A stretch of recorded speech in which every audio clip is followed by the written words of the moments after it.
Hey, what's going on, social media socialites? If you are watching this on the replay, this is a special live Q&A that I'm doing. If you don't know who I am, my name is e.DeanCole, and I own e.DeanCole Financial. We are a consulting firm that specializes in working capital, alternative finance, and business credit development. That's what I do. That's who I am. And I'm excited because we hit 10,000 subscribers. So if you guys have not subscribed and you're watching me, go ahead and hit that subscribe button right there below. Hit that subscribe button. If you're watching me for the first time and you have questions about business credit. Now, this is something that I do. I think every time we do a milestone, I do free business consulting.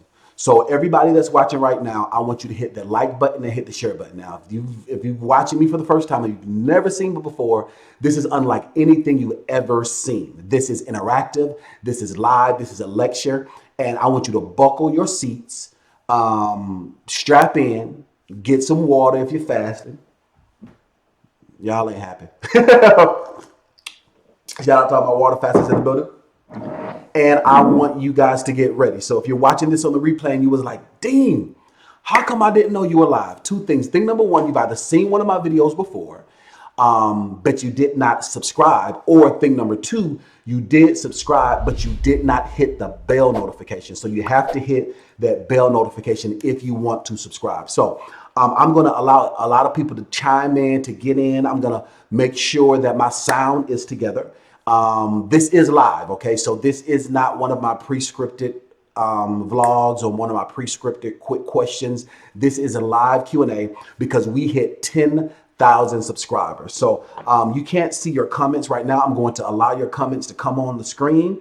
First, I got to check to make sure that we're okay, and I'm going to open up the phone lines and let you guys call in. So let me see how this sounds and let me see how I sound. Let's take a look at it and see what we're looking like. See if I'm live. I'm live. Boom. Let's see. This is a live Q&A because we hit 10,000. Yeah, I think the live is good. Okay, that's good. So we have 63 people that's watching live right now, and we only have 24 likes. That's not cool. Not cool at all. So let's go ahead and hit that like button. Let's hit that like button, and let's go ahead and get ready to chime in and see who is all in the building. All right, so let's go ahead and see. I saw some notifications already, some comments already. Let's see who's part of that comment squad. Notification squad is in the building. All right, I see everybody participating. That's good stuff. Good energy. Johnny Watts. Is it Watson?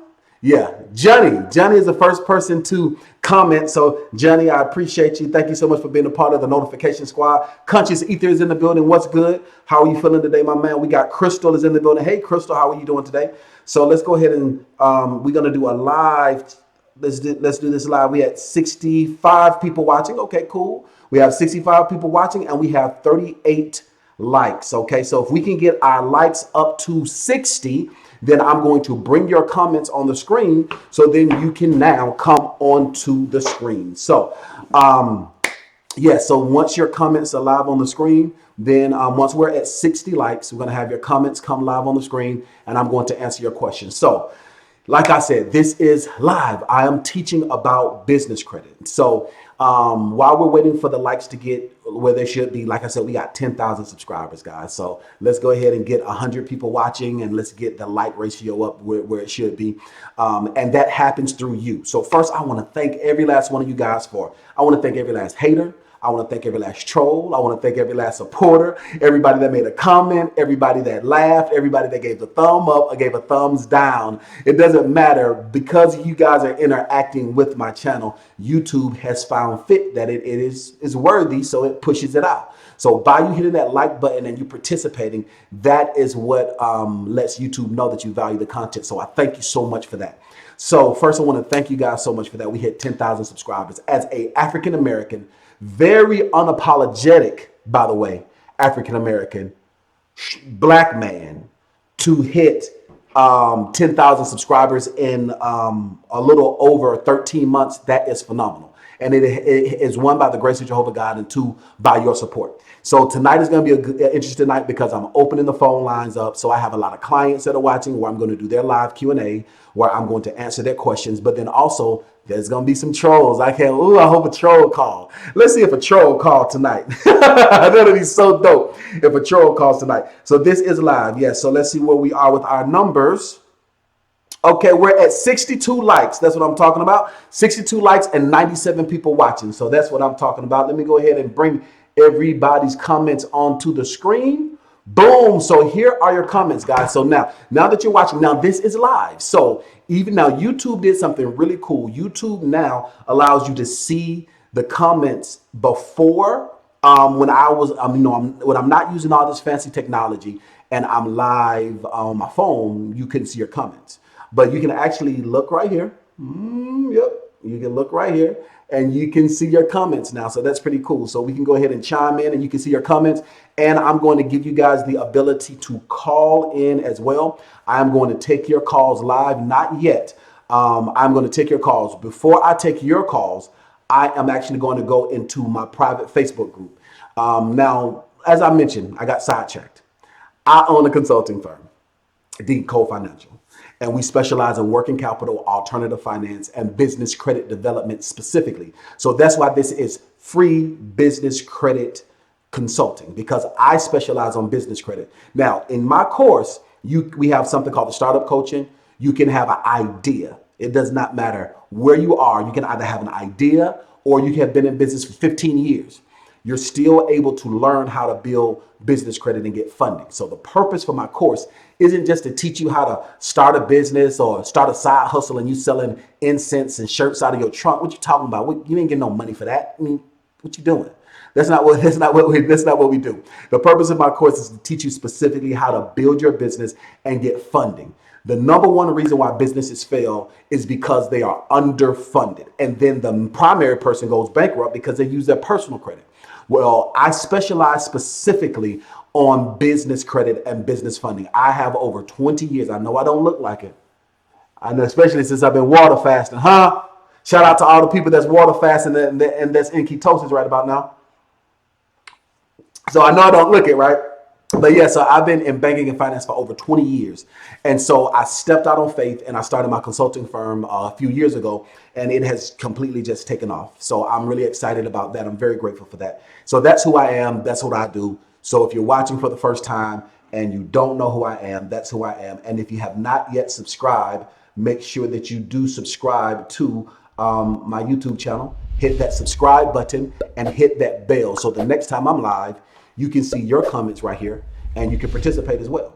So let's go ahead and get ready to get into this. So before I open up the phone lines, like I said, I am going to go into my private Facebook group into my course. So all of my clients that are in the building, let's do a temperature check. So everybody that's a client, I want you to chime in right now and say client. All right. So everybody that's a client, I want you to chime in right here in the comments and I want you to say client.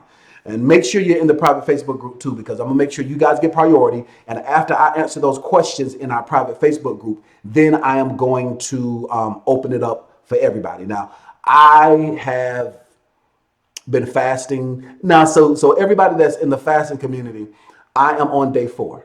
So I am pretty jacked up, but I did break my fast out of curiosity to check my ketone levels, but I broke it with bone broth. And I wanted to see how long it would take me to get back into ketosis. And in actuality, I'm still in ketosis. I was at before I broke, I was at 1.8. Then I broke and then I'm at 0.6. So now I'm back up to 1.1, which is pretty cool, pretty exciting. So all of you guys that are clients, all of these people are individuals that are enrolled into my online course. So let's go ahead and chime in and let me get to your questions first, because you guys get priority. And then after that, I'm going to open it up to everybody. So I want everybody that's watching right now. There's over 100 people that are watching right now. I want every last one of you guys to hit the share button. Share this. This is free. I don't want you to just to look at me. I don't want you to just look at me and be entertained. I want you to be inspired and educated. So another thing, I don't know if I'm going to go for 2 hours, 3 hours, 4 hours. I don't know. But for all you haters that's watching the replay, one, you mad because you could have participated.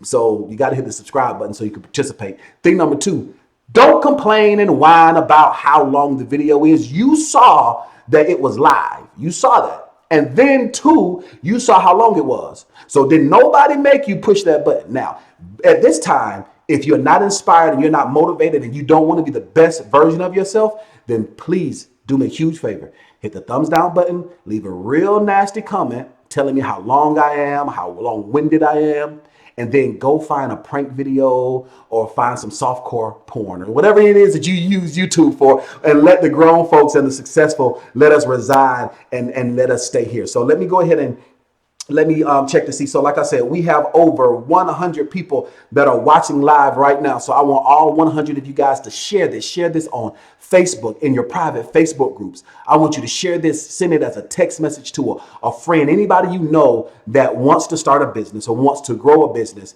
and have questions. Now, if they catch it live, they can call in. But even if they catch the replay, I am assured without a shadow of a doubt and without any equivocations, they're going to get value out of this content. I have no doubt in my mind that that's going to happen. So everybody hit the share button right now as I go into the private Facebook group and I answer the questions. Okay, somebody gave me a super chat. I appreciate the super chat. Thank you so much for that. I'm going to read your super chat. Super chats are if somebody chooses to donate. I'm appreciative of that. Who is that? They gave me a $5 super chat. That is James. James gave me a $5 super chat. He says, Dean, I have started a business and achieved some business credit, but missed payments. Ooh, okay. How do you fix this? All right, so that is a very good question. So he gave a super chat. So I'm going to answer this question first. And then after I answer this question, clients, I'm coming straight to you. The reason why I want to answer his question, because he gave a super chat. You know what I'm saying? He donated $5. So I appreciate that, James. Thank you for the support. And much success to you for starting your business, and much success to you for actually creating business credit. Now, so this is the thing about credit. When most people think about credit, most people think about having everything wiped out, having everything removed. That is 60% of how credit repair works. Now, the same way that you can do credit repair for your personal credit, you can also do credit repair for your business credit, James. So you asked, how do you do that? So now, okay. So in DCFIonline.com, we have the startup coaching and we have the executive coaching. All right. With the startup coaching for free, you get the 720 FICO coaching. Okay. The 720 FICO coaching teaches you how to do this, how to do credit repair, how to fix and repair and restore your personal credit. I do not sell credit repair. Hear me, okay? I do not sell credit repair. I give it away for free, okay? So the reason why that's the case is because as a loan originator and a business consultant, unless you are a nonprofit organization, you do credit repair is illegal. Yep, in a majority of the states. So I give that away for free. Give that away for free as a free bonus. Now, in the 720 FICO coaching, I teach how you're able to remove items off your credit as if it never existed. And then there's a way that you can actually catch up late payments. Now, for you, James, there's a method that you have to do, which is called pay to delete. So, James, what you're going to have to do is you're going to have to contact who you have your late payments with. And you're going to have to negotiate. You're going to have to put your big boy tie on. You know what I'm saying? You're going to have to lace up them wingtips. You're going to have to go into business mode, and you're going to have to negotiate with a supervisor or with a team lead or a area manager, depending on who it's with. Okay. And what you do is you let them know, say, hey, I will pay this debt if you agree to delete it from our credit report. Never, ever, ever, ever, ever, ever, ever, under any circumstances, whether it be business credit or personal credit, never pay your debt. Never pay your debt. If it's an old negative item, never pay your debt without first getting reassurance or agreement from the creditor that they will remove the item. That's called a pay to delete. So never, ever, ever, under any circumstance, do you just pay off debt We ain't doing that. No, we know all the loopholes. We know the ins and outs and outs and ins. And if you were to pay that debt, you thinking, man, I feel good. And you feel good, James, when you pay your debt. You know what I'm saying? As a man, you standing 10 toes down, you standing firm and you're taking care of your debt. That feels good. At the same time, just because it feels good for you doesn't mean that it's going to be good on your credit report. So if you pay that debt and you do not get them to remove it or agree to remove it, then it will stay in the algorithm that makes up your credit score and is going to continue to negatively affect it. But if you get some type of email, some type of letter, some type of recorded phone call, these are the three things, guys: an email, a letter, or a recorded phone call. Those are the only three things. And I don't know if I'm ashy. Am I ashy? Okay, I'm not too bad. I'm not too bad. I'm not too bad. All this water, I'm thirsty, so I feel like I'm ashy. But anyway, nevertheless, unless it is an email, a letter, or a recorded phone call showing proof that they agree to remove the debt. Now, if they do that, then what you do, let me give you another level of protection. The next level of protection is you actually send in a check, or you send in, if they don't say, well, we don't accept personal checks, that's fine. Then you go to your bank and you get a cashier's check, which is the same as a money order. In the memo, you say, this is what you put in the memo. You say, by cashing this check, you agree to remove debt. And in that debt, you put the actual account number.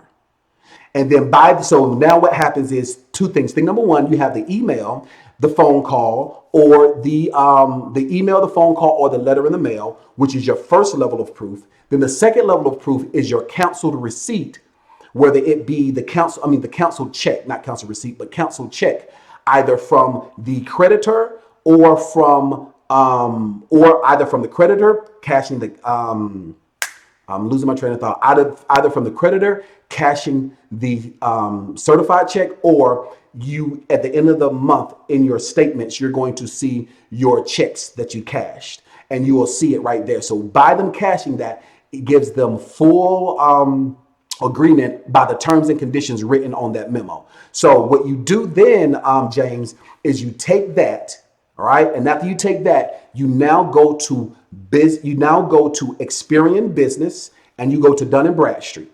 Once you go to Experian Business and you go to Dun and Bradstreet, you give them that information, and then they are going to remove it according to the FDCPA, which stands for the FCDPA, which stands for the Fair Credit the Fair Credit Collections Act. Okay, so that's what you have to do. You have to do that in that order. And if that was too fast, James, come back and watch the replay. You can watch this as many times as you want to, which is so awesome about YouTube.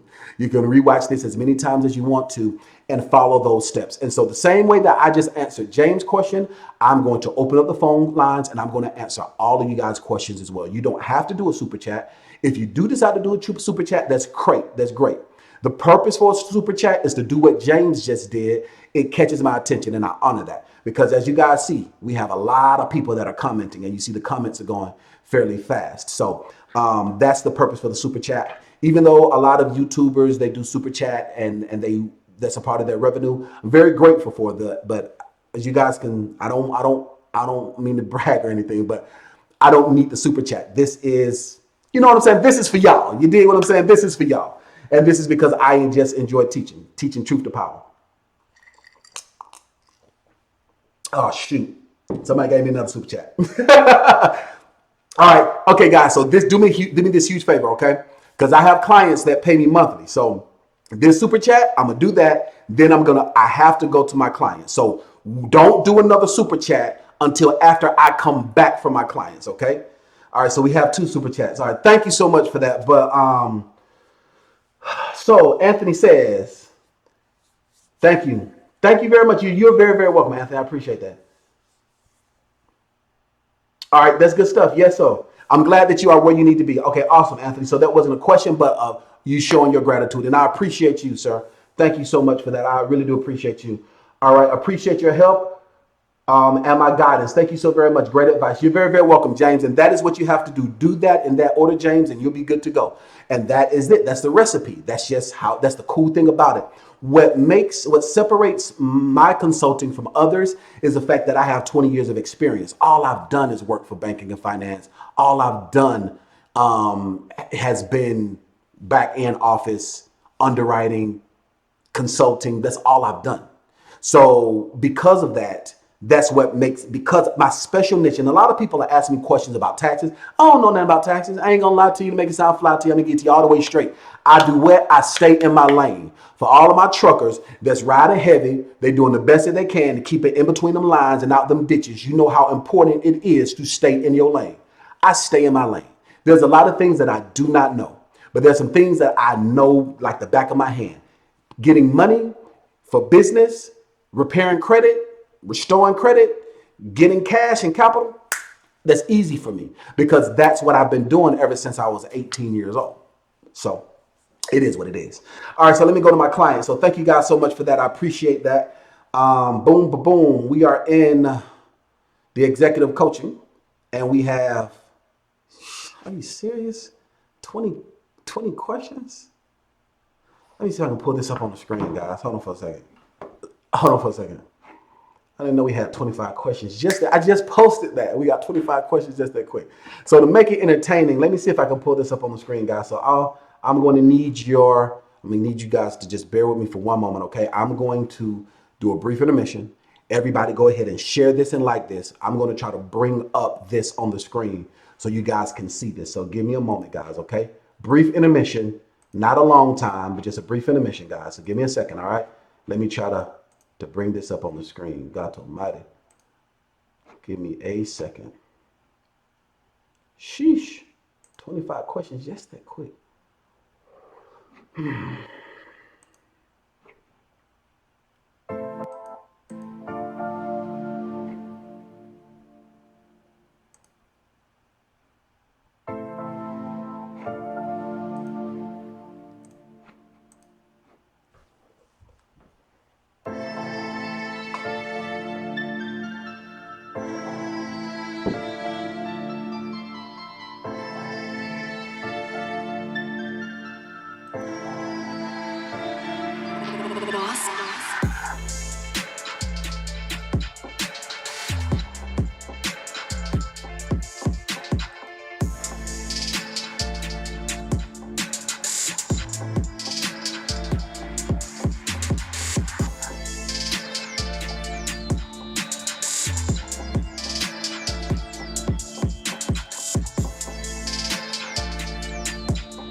Guys, I'm trying to bring it up. It's not letting me bring it up. I wasn't expecting to have so many client questions. So if you guys can bear with me, then I'll go ahead and knock these out. I didn't think. Is this the same? Hold on. This has got to be the same one. This is one. Wow. Okay. I really wish I could make it to where you guys could see the client questions, because I think that'd just be better, more entertaining. And I'm trying to make it work. It don't want to let me make it work. That's supposed to be it right there. That's supposed to be it right there. That's supposed to be it right there. Let's see. Okay, hold on. Let me find out. Let me see some. No, come on now. Refresh. Come on. Uh-oh. Might have. All right. Now, hey, this is live now. Listen now. I said this is live. So I did say this is live. Where's the refresh at?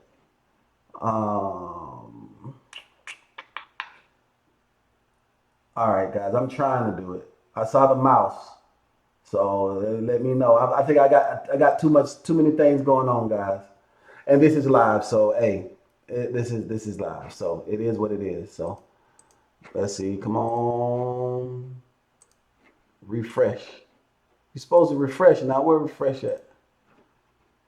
It's supposed now, like I'm supposed to be able to hit the refresh button, and it's supposed to show up. The mouse is showing up, but it ain't showing up. It is what it is, man, and it ain't what it ain't. So there we go. So I apologize, guys. I wanted to show you guys, but let me see if I can knock through these fairly quickly. I can't believe I just posted it. I just posted it in the group, and we already have 20 some odd questions like that. Okay, so Charles Wright is in the building. Charles Wright says, he asks, does it make sense to have multiple LLCs? Man, this is why I really wish I could show this. This is such a good question, Charles.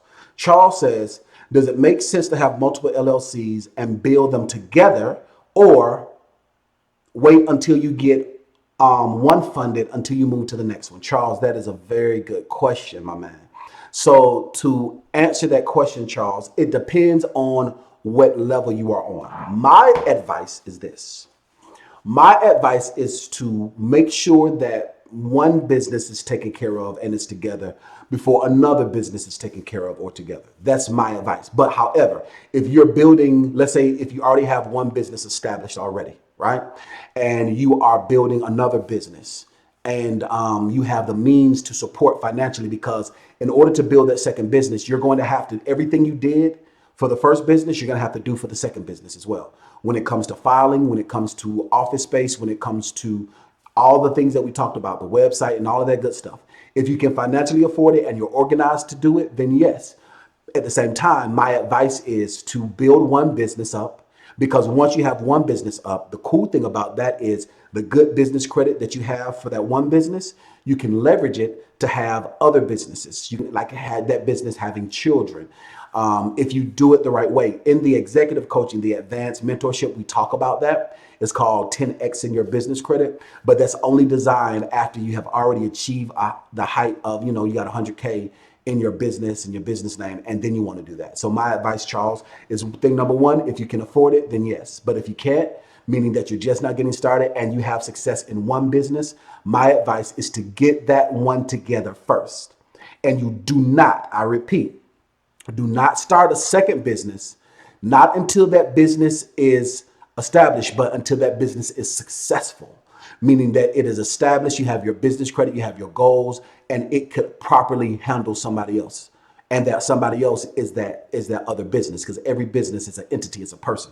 That's like you dating, or you going out on a date with a chick, but your lights are out. You see what I'm saying? Like, what's the point of you dating somebody and your car insurance is lapsed? You see what I'm saying? Like, I'm gonna take this chick out on a date, we're gonna go to the movies, but my cell phone bill just got turned off. You see what I'm saying? So it depends, make sure that your priorities are together. That's my advice. I know that it's exciting and it's cool and it's fun, that you're really starting to see approvals, and you're starting to see some results, but you want to make sure you maximize the level that you're at first before you go out, before it's too soon. That's my advice, Charles. That's a very good question.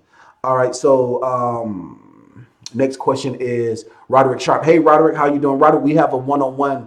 I'm doing, not saying that this is not real, but I'm doing real live hour consultations tomorrow. all day tomorrow. I've dedicated Friday. So everybody who has scheduled to do a 4-hour consultation, I'll be doing it Friday. Roderick, we are scheduled for Friday. So Roderick says, hey, Dean, this is a follow-up question to the first Q&A.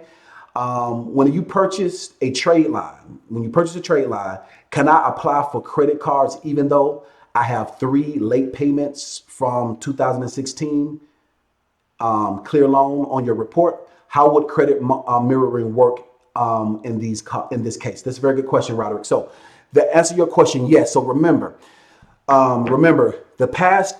when we're talking about personal credit, so we're shifting to personal credit. So all up until now, we've been talking about business credit. Now, this is very important, guys. The rules for business credit are not the same for the rules for personal credit, okay? Hear me. There are too many people that are quote unquote credit gurus, all right, that have read a couple of books on personal credit. They're trying to sneak into my course so they can learn how to do business credit because they've tried it and they failed because the rules are not the same. And I have to say that because I have so much content. I know we hit well over 1 million views. I think we hit well over 1 million, even though we're at 10,000 subscribers. I know for the entire body of the channel, we're at 1 million. I believe we are because we have like 115 videos. Nevertheless, stay focused. People see this and they hear this and they'll say, but Dean, you said this, but Dean, you said that. The #1 best-selling book when it talks about finance says, in all you're getting, get understanding, okay?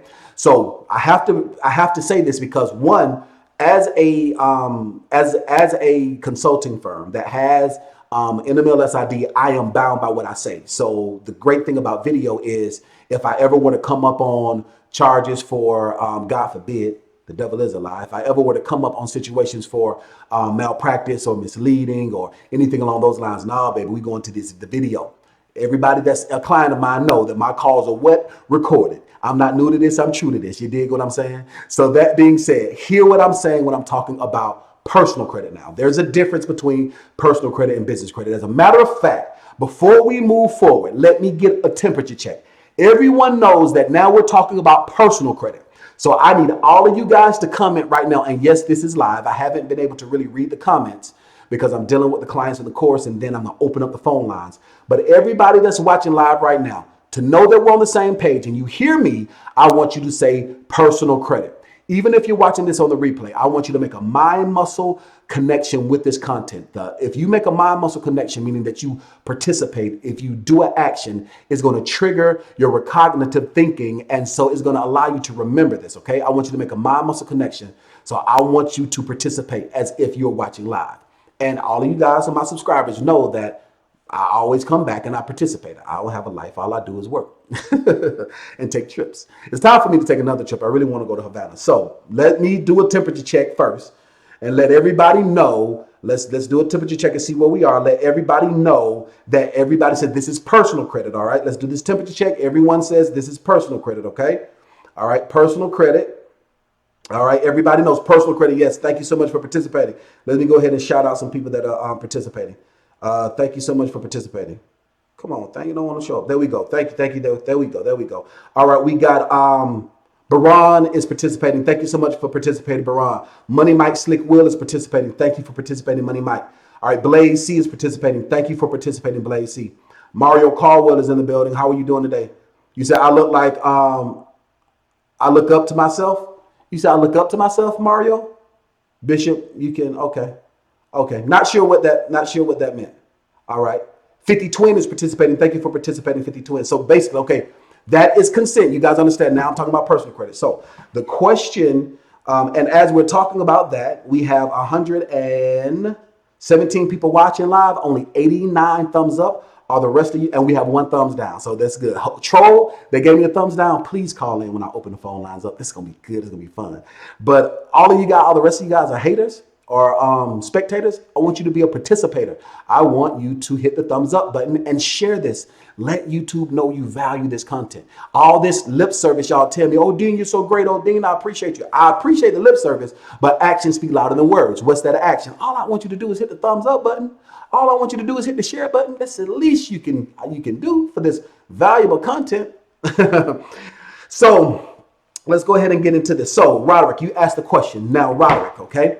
Now, because of the situation, your personal credit, you have some items that you did not do the pay to delete for that we just talked about, okay? We did not do the pay to delete for on the personal side, so they're showing up. But this is the caveat, Roderick. They are outside of the underwriting window, okay? The quantitative algorithm that makes up your credit score goes back a total of 48 months, all right? So anything that's within that 48-month window, that is going to affect your credit the most. Anything, now what will happen is depending on what type of loan you're getting, whether it's an auto loan, or whether it's a car loan, whether it's a business loan or credit card, what they're going to do is they will see collections, but those late negative payments will not negatively affect you. That's the reason why you're still in the high sixes. I'm not going to say your score on national YouTube, but I will say you are in the middle to high sixes, and we're going to take you over to the 700s. So if you were to purchase the trade lines, that's going to take you over to the 700s, and it's not going to negatively affect you. Do not allow fear to stop you, Roderick. If yours, because of your credit history that you have of the past 48 months and your score now being higher and the new line of credit that you choose to get, you will be approved. You will be able to get those credit cards. You will be successful. Do not allow fear to stop you. Trust me, you will be successful. That's the reason why you see people getting $10,000, $15,000. You see it all. You see it all the way around. So in the course, you see it all the way around, especially now Zion, I think, approved a whole bunch of posts where people are showing their screenshots. So don't second guess yourself, Roderick. That's the answer. That's a very good question. Boom, boom, boom, boom, boom. All right. So let me get back to, all right. The next question is, Veronica says, is it necessary to file S Corp when starting several LLC companies under one owner? What if I want a holding company? Can it also be an LLC? That's a very good question, Veronica. So to answer your question, this is my advice and my opinion as your business consultant. Legally, you can do that. Legally, you can have a LLC and you can do the subsidiaries. Legally, you can. At the same time, because of how inexpensive it is, and because of the 10x rule, when you do get to the point of having $100,000 in business credit, you're going to wish to Jehovah God that you just went ahead and just started a separate company. If you just start that separate company and this is its own separate entity, you're going to be able to get more leverage by doing it that way. So the answer, you have two answers. So legally, you could do one S corporation, so that way you are the employee of the S corporation, and then you can have multiple LLCs underneath that as subsidiaries. You could do it that way. However, for the purpose of a holding company, the best thing for you to do is to have your holding company be a S corporation or C corporation, depending on whatever the situation might be, dealing with taxes and dealing with who's attacking you. And one thing I know, Veronica, you went through what I've gone through. You've gone through what I've gone through. And since you've been through what I've been through, my strong advice to you, young lady, is to have multiple different S corporations. Even though you have the ability to kind of do it that way, and it looks sexy and it's cool and it's easier for the eyes of the of your tax professional, but all you gotta do is take some good old notes. That's it. All you gotta do, Veronica, is take some good old notes. Have 3 companies on this notebook. Have at the top what the name of the company is. Have all of your information right there. Boom, you good to go. Have it stacked on your desk or at your house. And anytime one of these tax professionals need information, give them the book. All it takes is discipline. Discipline will take you places. Discipline is going to take you to your promised land. Discipline is going to take you there. And so once again, for everybody that's listening to this and all the tax professionals and all the attorneys and all the other gurus, what is my business for? All right. All of you guys that are watching right now, okay, that's watching live. And yes, this is live. If you're catching this on the replay, this was live. Hit the subscribe button, because if you hit the subscribe button, that means next time I am live, you will be able to participate live, subscribe, and also hit that bell. So once again, remember, all of you guys that are watching, my business is on how to get what? What does my business teach you how to do? how to, not just how to start a business, but how to get what. I want you guys to write down right here what I specialize in, okay? So for all the people that says, well, you don't have to do that, or I don't have to do that. Yes, you're right. But then come on my side and try to get some what. Let's see all of you guys participating. All right. I want you to participate with me. Don't just watch me. But what is my business? What is my consulting firm specialize in? In what? In helping you get what? Helping get what? Let's see these comments, guys. I want you to participate with me. Y'all got me up here sweating. I need you to participate with me now.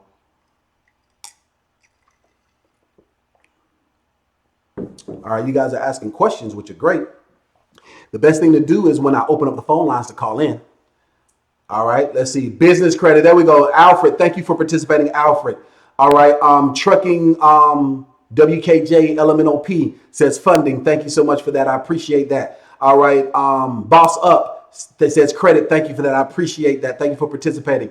All right, F. Michelle Evans says business credit. Thank you for participating. Yes, thank you so much. All right, D. Morris says working capital. That is correct. Thank you for that. Johnny says get money. Get money. Yes, that is. So the advice that I give and the consulting that I give is for the purposes of what? Business credit. What's the title of this video?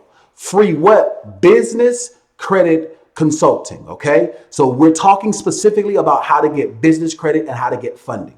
Do not, and I appreciate all of my clients and all of my customers. Do not enroll into my course trying to tell me or tell my staff what could or cannot do or what you don't have to do. So this is my question to you. Before you tell me what you can or cannot do, let me ask you this question. Can you get money for your business right now? Don't worry, I'll wait. If the answer is no, then shut up, become humble, learn how to be successful, and come on the winning side and be successful, man. Come on now. That's it. All right, so let me get back to these questions, guys. I want to answer your questions live, but these are some really good questions. All right, very good question, Veronica. Brandon says, are there any affiliate programs with DCFI? No, Brandon, there are not any affiliate programs with DCFI. My business is not to make you make money off of me. I'm a CEO, which means I profit off of me. All right. Once I get to the point to where I retire from being a CEO and I'm just wanting to coach and teach and speak and all the other stuff, then I will open up for an affiliate. I have companies trying to buy DCFI online. People want to buy DCFI online. People want to resell DCFI online. So the answer to the question, no, Brandon. If you want to see people successful and you want to see them win, share it with them. You ain't got to you're getting stuff in return anyway. The reason why you think it's so great that, ooh, it's an affiliate, don't try to make money off of me. Don't do that. Don't do that. That irritates the black off my back. I'm a CEO, which means I profit off of me. Nobody else profits off of me. And so I get that question all the time. No. I do not want you to make a business trying to resell my business. I hate stuff like that. It's been very candid with you. I hate network marketing. I hate that leech mentality. I'm not saying that's you, Brandon, but it's from the same spirit of that. And in the African-American community, that is so prevalent. Brandon, what are you passionate about and what is it you want to do? If it's business credit, then you shouldn't be in my course because it's a conflict of interest. So, matter of fact, let me see what your business is, Brandon, while we're doing this. Because like I said, people try to sneak in all the time. I'm just being honest. Hey, this is raw and it's real. I'm getting to you straight. Brandon, what is your business? I had to tell somebody the other day. Let's see. All right, I see you work with cars. Okay, that's cool. You're working with cars. So if your passion is cars, Brandon, and comforters, is that comforters? If your passion is cars and comforters, and if it's consignment and selling online, then do that. Let's see what this is. Okay, I see you. I see you're speaking, so that's good, Brandon. You got 57 views on that, so that's good stuff. All right, you're looking at okay, and also you're looking at real estate. So Brandon, what you need to do is you need to become laser focused on one thing. All right, Brandon, let me explain something to you. You're watching me right now. I'm sweating, and I have a light shining on me right now. That light that's shining on me is illuminating everything. All right, it's just going everywhere. It's scattered. But if that light became focused, that light is so powerful that it would actually burn a hole through me.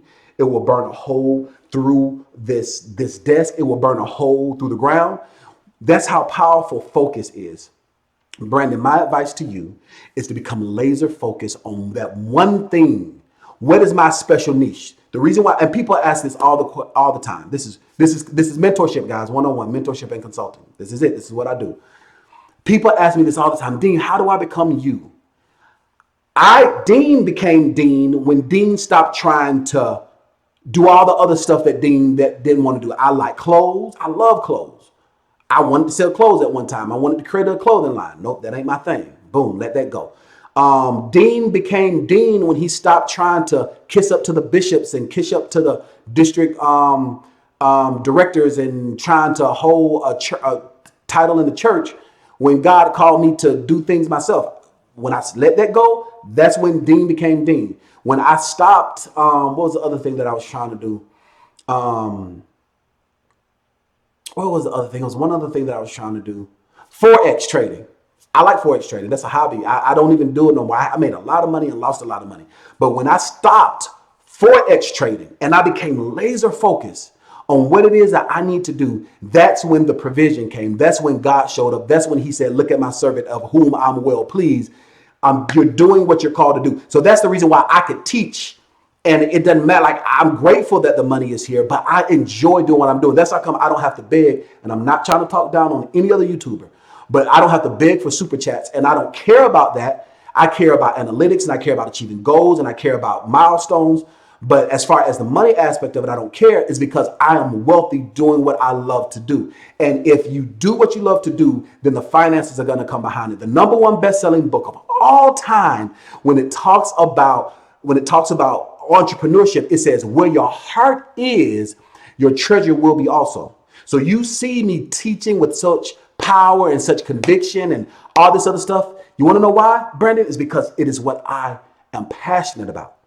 I like losing weight and I like the keto diet and I like that stuff. I like it, but I'm not passionate about it. So that means that I could not put out the energy to the universe to magnetize me for success to teach that. It would not work for me. It would not work. That's the reason why you see people and you want to know why they just take off and doing what and then somebody else try to do the same thing and it doesn't work for them because it's not what they were called to do. You have to figure out and do what it is that you're called to do and become laser focused on that. And that's when you're going to find your success. So I know you didn't ask that question, Brandon, but that's the answer to the question. So the answer to your question is no, there are no affiliates. Now I'm the CEO, which means that I profit off of me. Nobody else. I don't even care if that profit is $5. I don't care. It's just a pride thing with me. It's a thing about me. Because so many people have tried to take advantage of me in my lifetime because I'm talented and so many people want me to work for them and they want me to contract for them and they want me to work under them, but have nobody really ever gave me. There's only two people that ever gave me the keys, which are the people I call my mentors now. And out of a myriad of other people, they never gave me the keys, but those two people gave me the keys freely. And guess what? They were millionaires. And so when you are, and guess what they do? What they love to do. And so when you are that and you have that, then you can give out the keys. So that being said, that's something about myself. All right.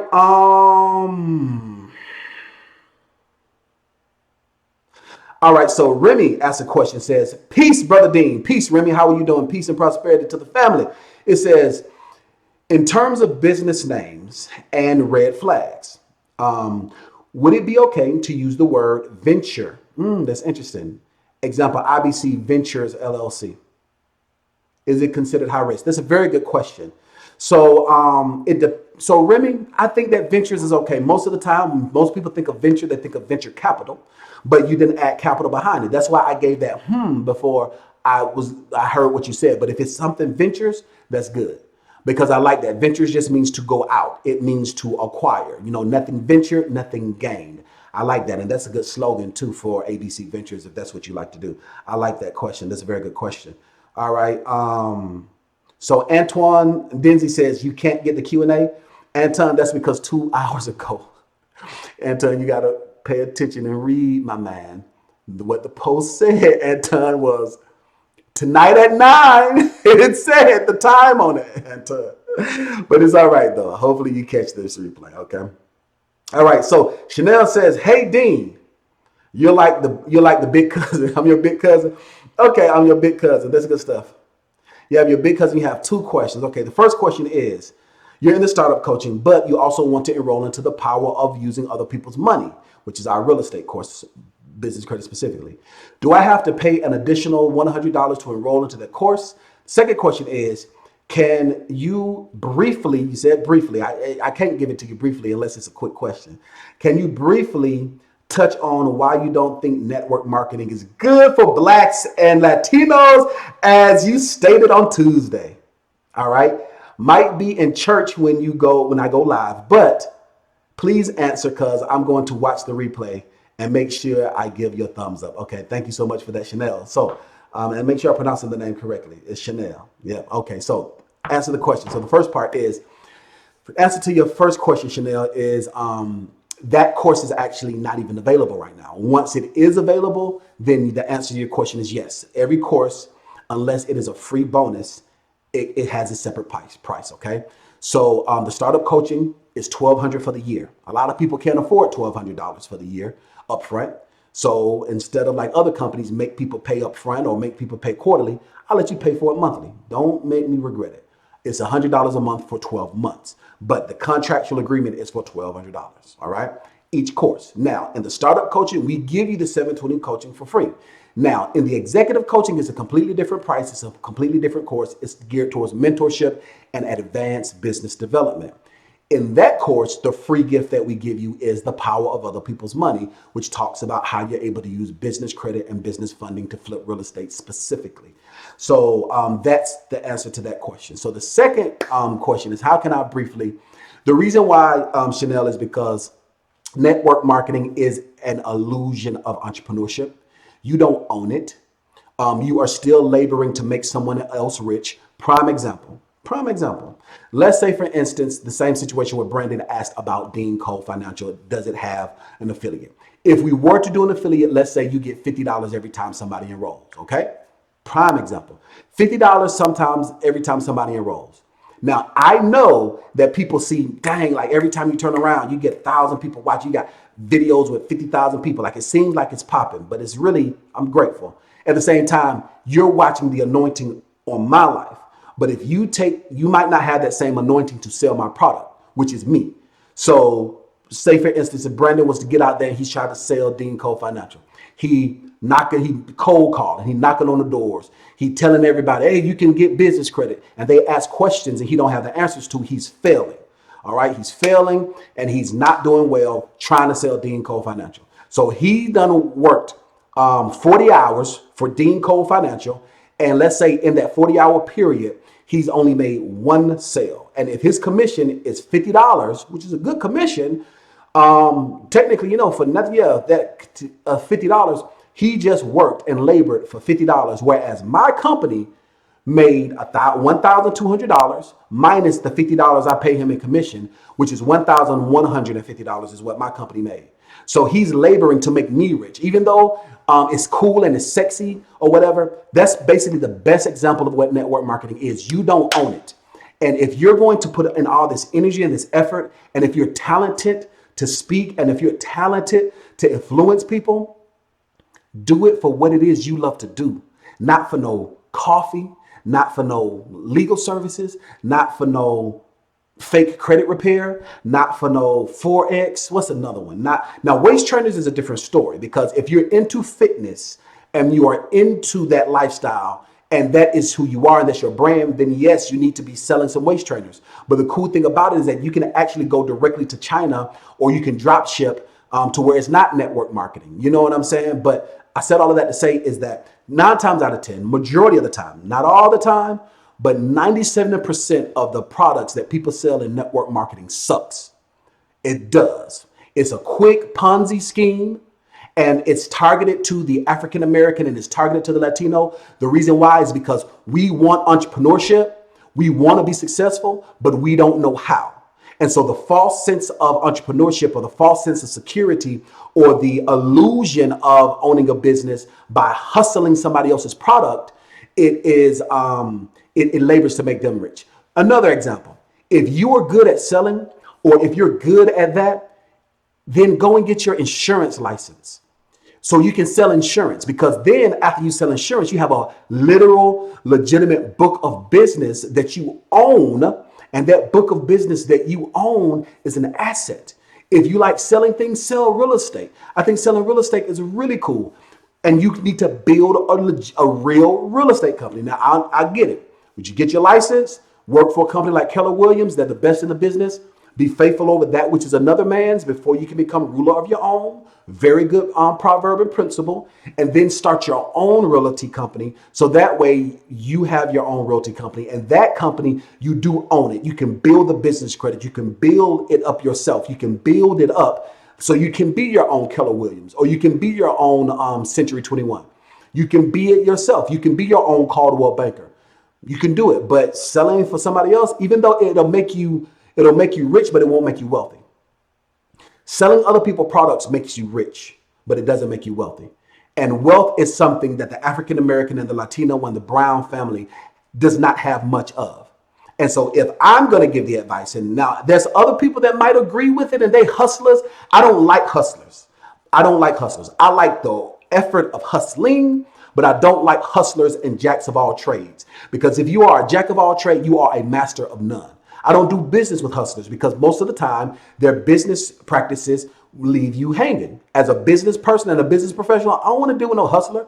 I want to deal with somebody that knows how to hustle and they know how to grind. But if you are a hustler, that means that you're going to swindle me. Words have power. Words mean things. And if you look at the definition of a hustler, even though the colloquialism in the African American community is someone that hustles and someone that has a tremendous amount of work ethic, the real power, the law that's associated with that word is somebody that does unscrupulous business practices, which is the character that most people possess. So to answer your question, briefly, to answer your question is that's the reason why, because people would target me to do it. And I hate it. I would go out and I would hustle hard. I would go out and I would labor to try to make somebody else rich. Then sometimes the companies close down. Like this carat gold thing, like the 24 karat gold thing. I told one of my friends, he is a personal trainer. He is the personal trainer of one of the most successful ministers on earth. He is a personal trainer for someone that is knocking on billionaire status. And he trying to turn around and sell 24 karat gold. But his talent is in getting people in shape. What he needs to do is put that 24 karat gold foolishness down and go after what you really love to do. All them videos you making on Facebook for some 24 karat gold, you need to be making videos about keto diet, about how to lose weight, about how you're able to lose weight in this and how you're able to lose weight at this age. And that's where your strengths really lie. And you know who I'm talking about. All right, guys, so let me get into it. So it's hot. I've been talking on for how long? This is going to be a long video, and I ain't even got to the phone calls yet. Y'all got some really good questions. All right, somebody just asked a question, but I'm not going to answer it because you're asking the questions live here. So somebody who just asked a question, wait till the phone lines call in. You got to be fair. You see me working. Y'all see me working, right? Okay, Brendan says,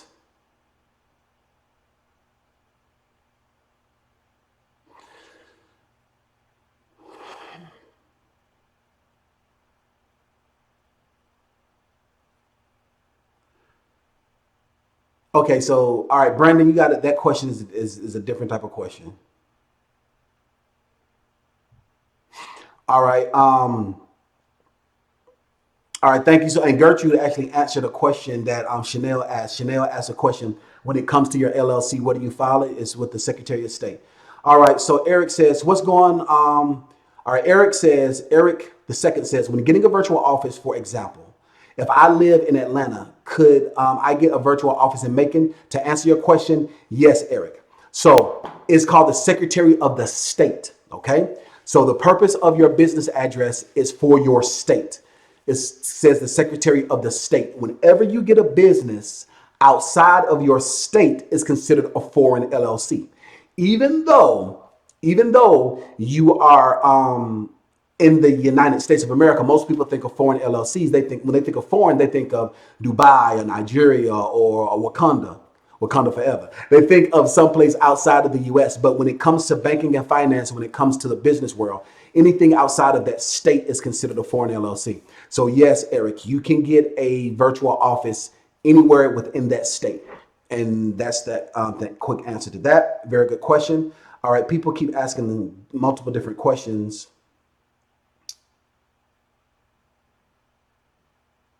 All right, so Raheem Medina says, do you have a file? He says, do you have to file an amendment when using PG for unsecured funding? When you file an amendment, help me to understand that. Are you talking, so Raheem, if you're watching, please call in because I need to understand a little more about what it is that you're asking me. File an amendment for what? So that's a half a question, so that's not a whole question.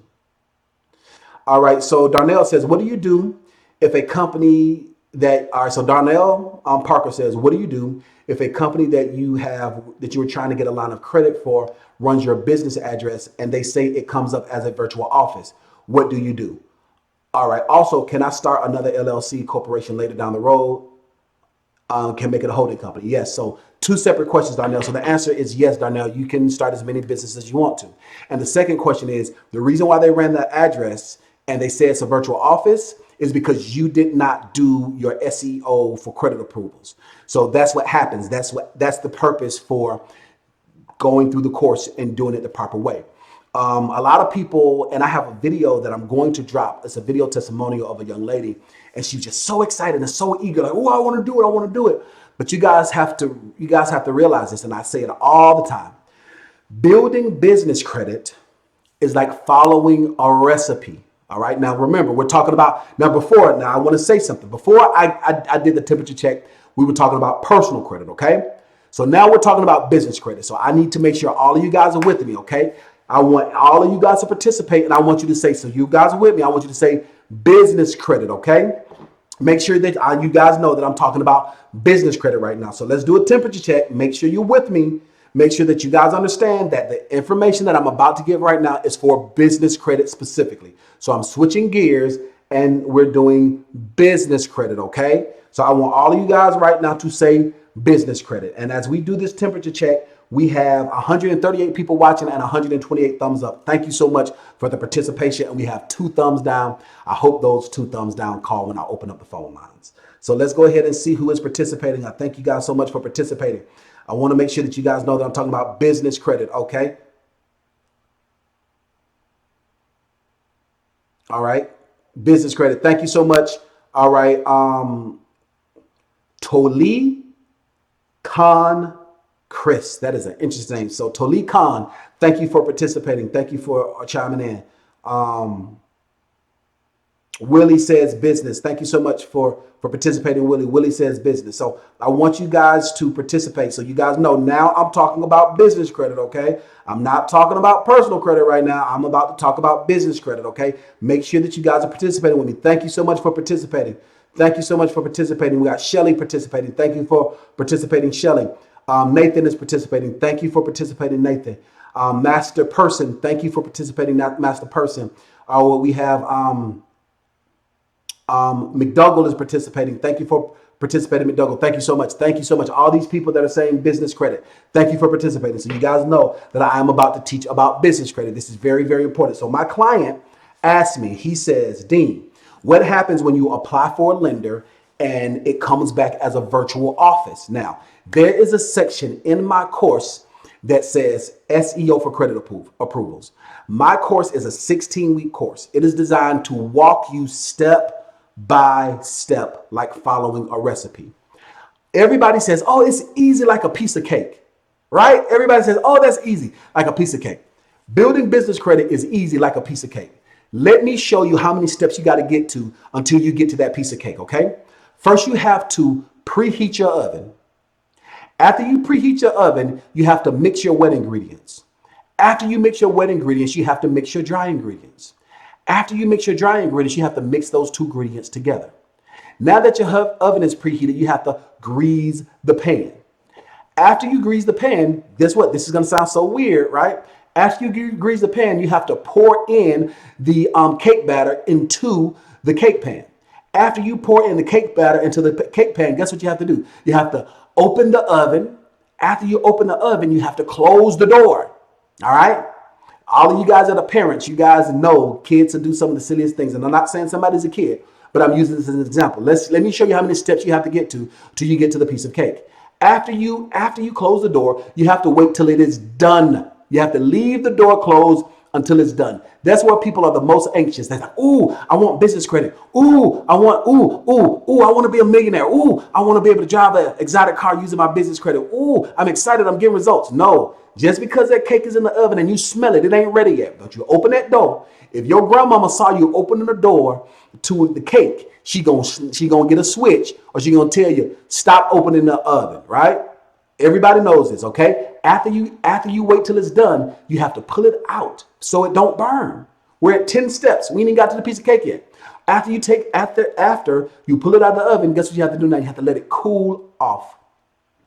After you let it cool off, then guess what you have to do? You have to take it out of the pan. Who's gonna eat a cake? How can you cut a slice of cake unless you take it out of the pan?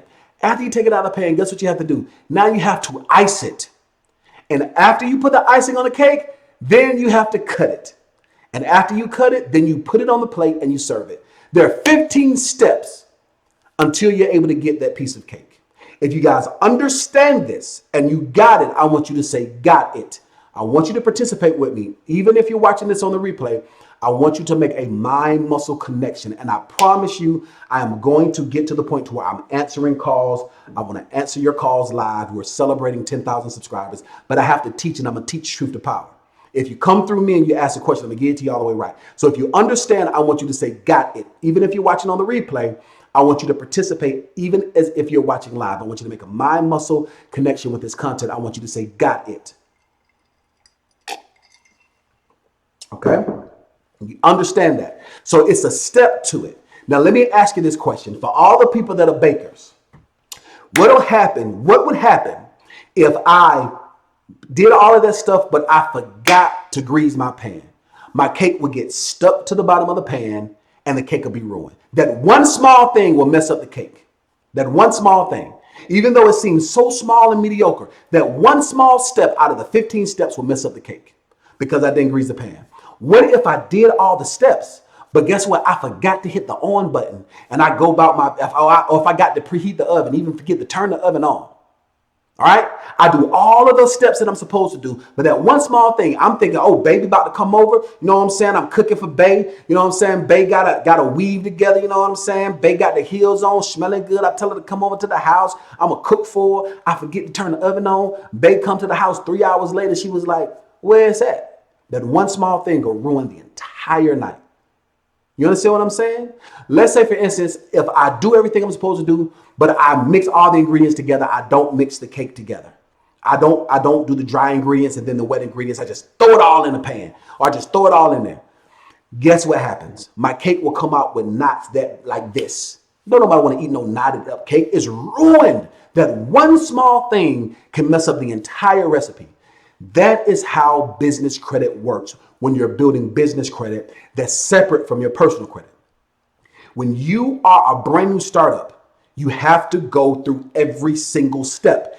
If you have bad credit, if you have good credit and you want to do a personal guarantee, a lot of this stuff you can ignore. And is there a right or a wrong way to do that? I close loans either way it go. It doesn't matter.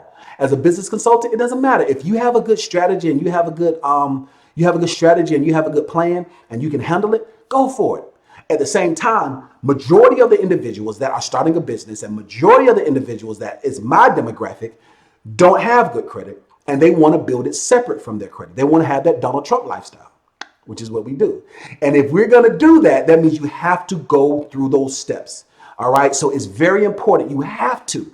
So that to answer your question. So in my course, it walks you step by step. There are people, they say, well, I already got that and I already did this and I just want to hurry up and get to the approvals. Your cake is going to get ruined. And you're going to be asking me questions like this when I have a whole section in my course that you're paying for where I explain it in grave detail.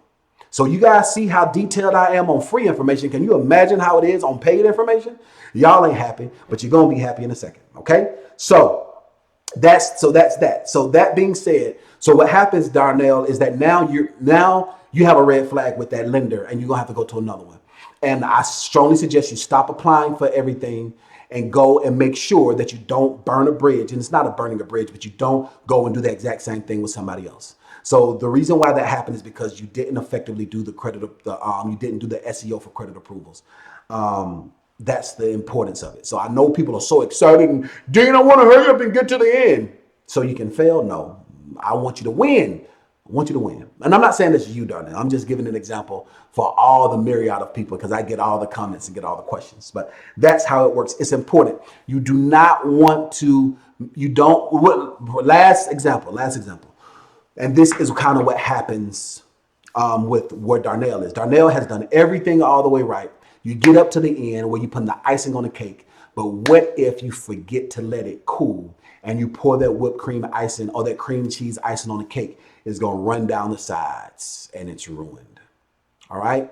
Follow the steps. You have to go step by step. That's the reason why my course says step by step. That's the reason why every time you turn around, you see somebody $10,000 here, $50,000 here, $400,000 here. You want to know why? It's not because they went and just applied. It's because they went step by step. If you are trying to come visit me to my house, if you don't follow the instructions, you will not get here. If you don't make the right turn, if you don't make the correct turn, if you don't put the correct keyword, passcode, if you don't do those things and you miss one little thing, you're not going to end up by the ocean. You're going to end up in the ocean. Okay? You have to follow instructions step by step. The purpose for the course is to do step by step. It is not a race to get to the end. It is about being successful at the end so that you can see people like Scott Davies, and I hope Scott call in. I'm going to do a video testimonial who is less than 12 months out of a bankruptcy that just got approved for a $10,000 MasterCard in his business name, no personal guarantee. Not even 12 months out of a bankruptcy. You want to know why? And one thing I appreciate about Scott, he get on my nerves sometimes, but one thing I really appreciate about Scott and I love about Scott is he goes step by step. And I appreciate that because he gets on my nerve because I have to repeat myself a lot of times and I get it. As your coach and as your mentor, I have to speak life to you because I have to overcome the fear. But I'm like, do it. I'm telling you, you'll be okay. But one thing I do love about Scott, I might have to say it the first time, or if I say it the 13th time, Scott gonna do it. And that's why Scott has been less than 12 months and just got a brand new approval for a MasterCard, 100% in his business name, no personal guarantee, not even 12 months out of a bankruptcy. And we just posted that on my Facebook. I didn't even get a chance to post it on Instagram yet. But I said all of that to say is that, and Scott, please call in tonight. I really want you to. I hope I didn't offend you by saying you get on my nerve. I'm just being honest. But it's okay that I love and appreciate you, and I'm very grateful for your success. At the same time, the purpose, and I got to reiterate over and over and over again, is step by step. That's what makes my course different. And because I'm unapologetic and I don't care, and I'm not moved by your tears, I'm not moved by your text messages, I'm not moved by your frustrations, I'm not moved at you threatening, because one, you're in a contractual agreement, and two, my name is on the line. I want you to win. And you are going to win if you trust me and trust the system. That's why you enrolled in the first place. Is what I'm thinking in my mind when I'm listening to these comments and these people and all this other stuff. You have to do what? Go what? Step by step. If you guys are ready for me to move forward and go to the next question, I want you to say step by step. I want you to write down right now, step by step. Okay? I want you to write it down right now. I want you to say step by step. If you're ready for me to go to the next one, I want you to say step by step. Somebody gave me a super chat. I appreciate the super chat, and I think you just gave me some love. I don't see a question attached to it, but I appreciate the super chat. It is a $2 super chat. Thank you so much. Alex Express is in the building. I appreciate you, Alex Express. Step by step. All right, you guys ready for me to move on? I want you to say step by step, okay? This is very important. Repetition is the mother of all learning. All right. Thank you so much for participating. Thank you guys for participating. Like I said, this is unlike any live you've ever seen before. This is a live lecture that you are participating in. Okay. So let's go on to the next question. All right.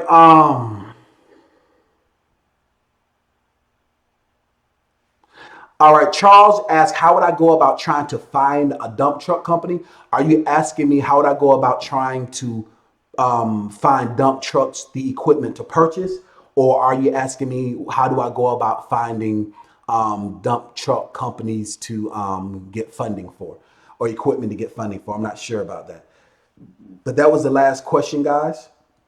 All the other questions are new questions that people are on this live jumping in to answer. So we got to the end. So now that we've gotten to the end and you guys have participated, I am about to open up the phone lines, guys. I am about to allow you guys to call in and I'm going to answer your questions. So if you look up here, all right, stay woke. Look up here is the number to call in.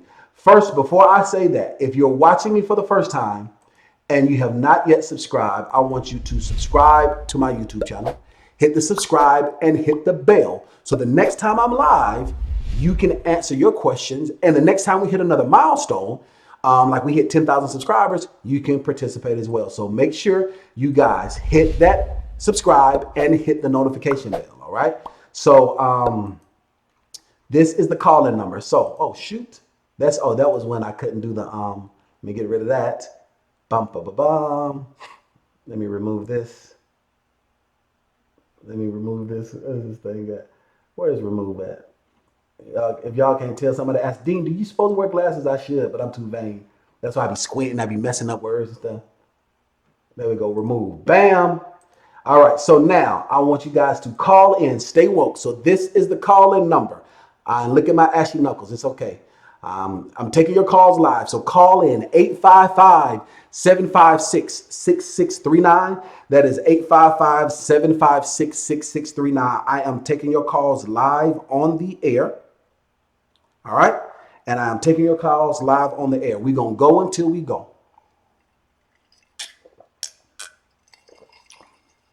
All right. I'm taking your calls live on the air. So call in 85. Let me make sure that we're good to go. 855-756-6639. Yep, 855-756-6639. Call us live. You are live. And we are going to answer your questions live. So let's go ahead and let's look at the analytics and see how we're looking. I don't know how long I've been going. I need to know how long I've been going. Let's see how long I've been going.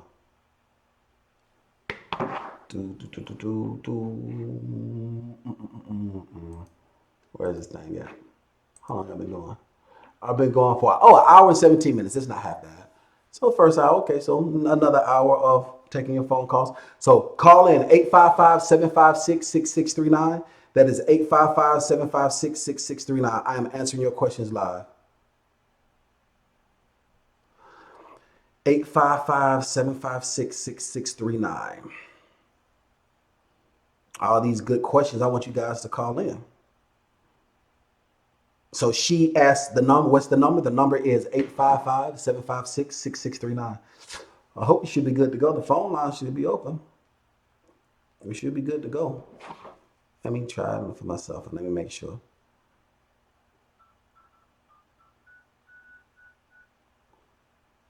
Let's see.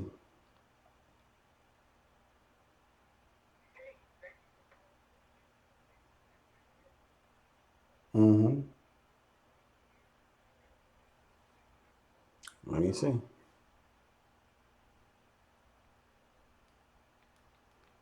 See if it's working. I'm checking it. Yep, we working. Boom, we there.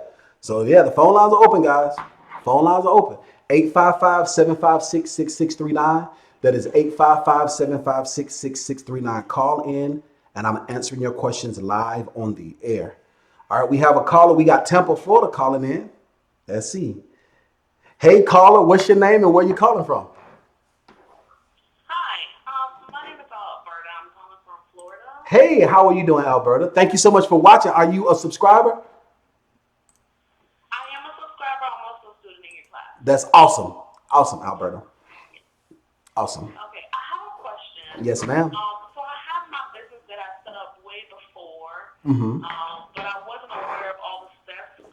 But I was already generating money on that tax ID. Mm-hmm. So I did everything completely wrong. I didn't have a registered agent. I had the wrong address, everything. So do I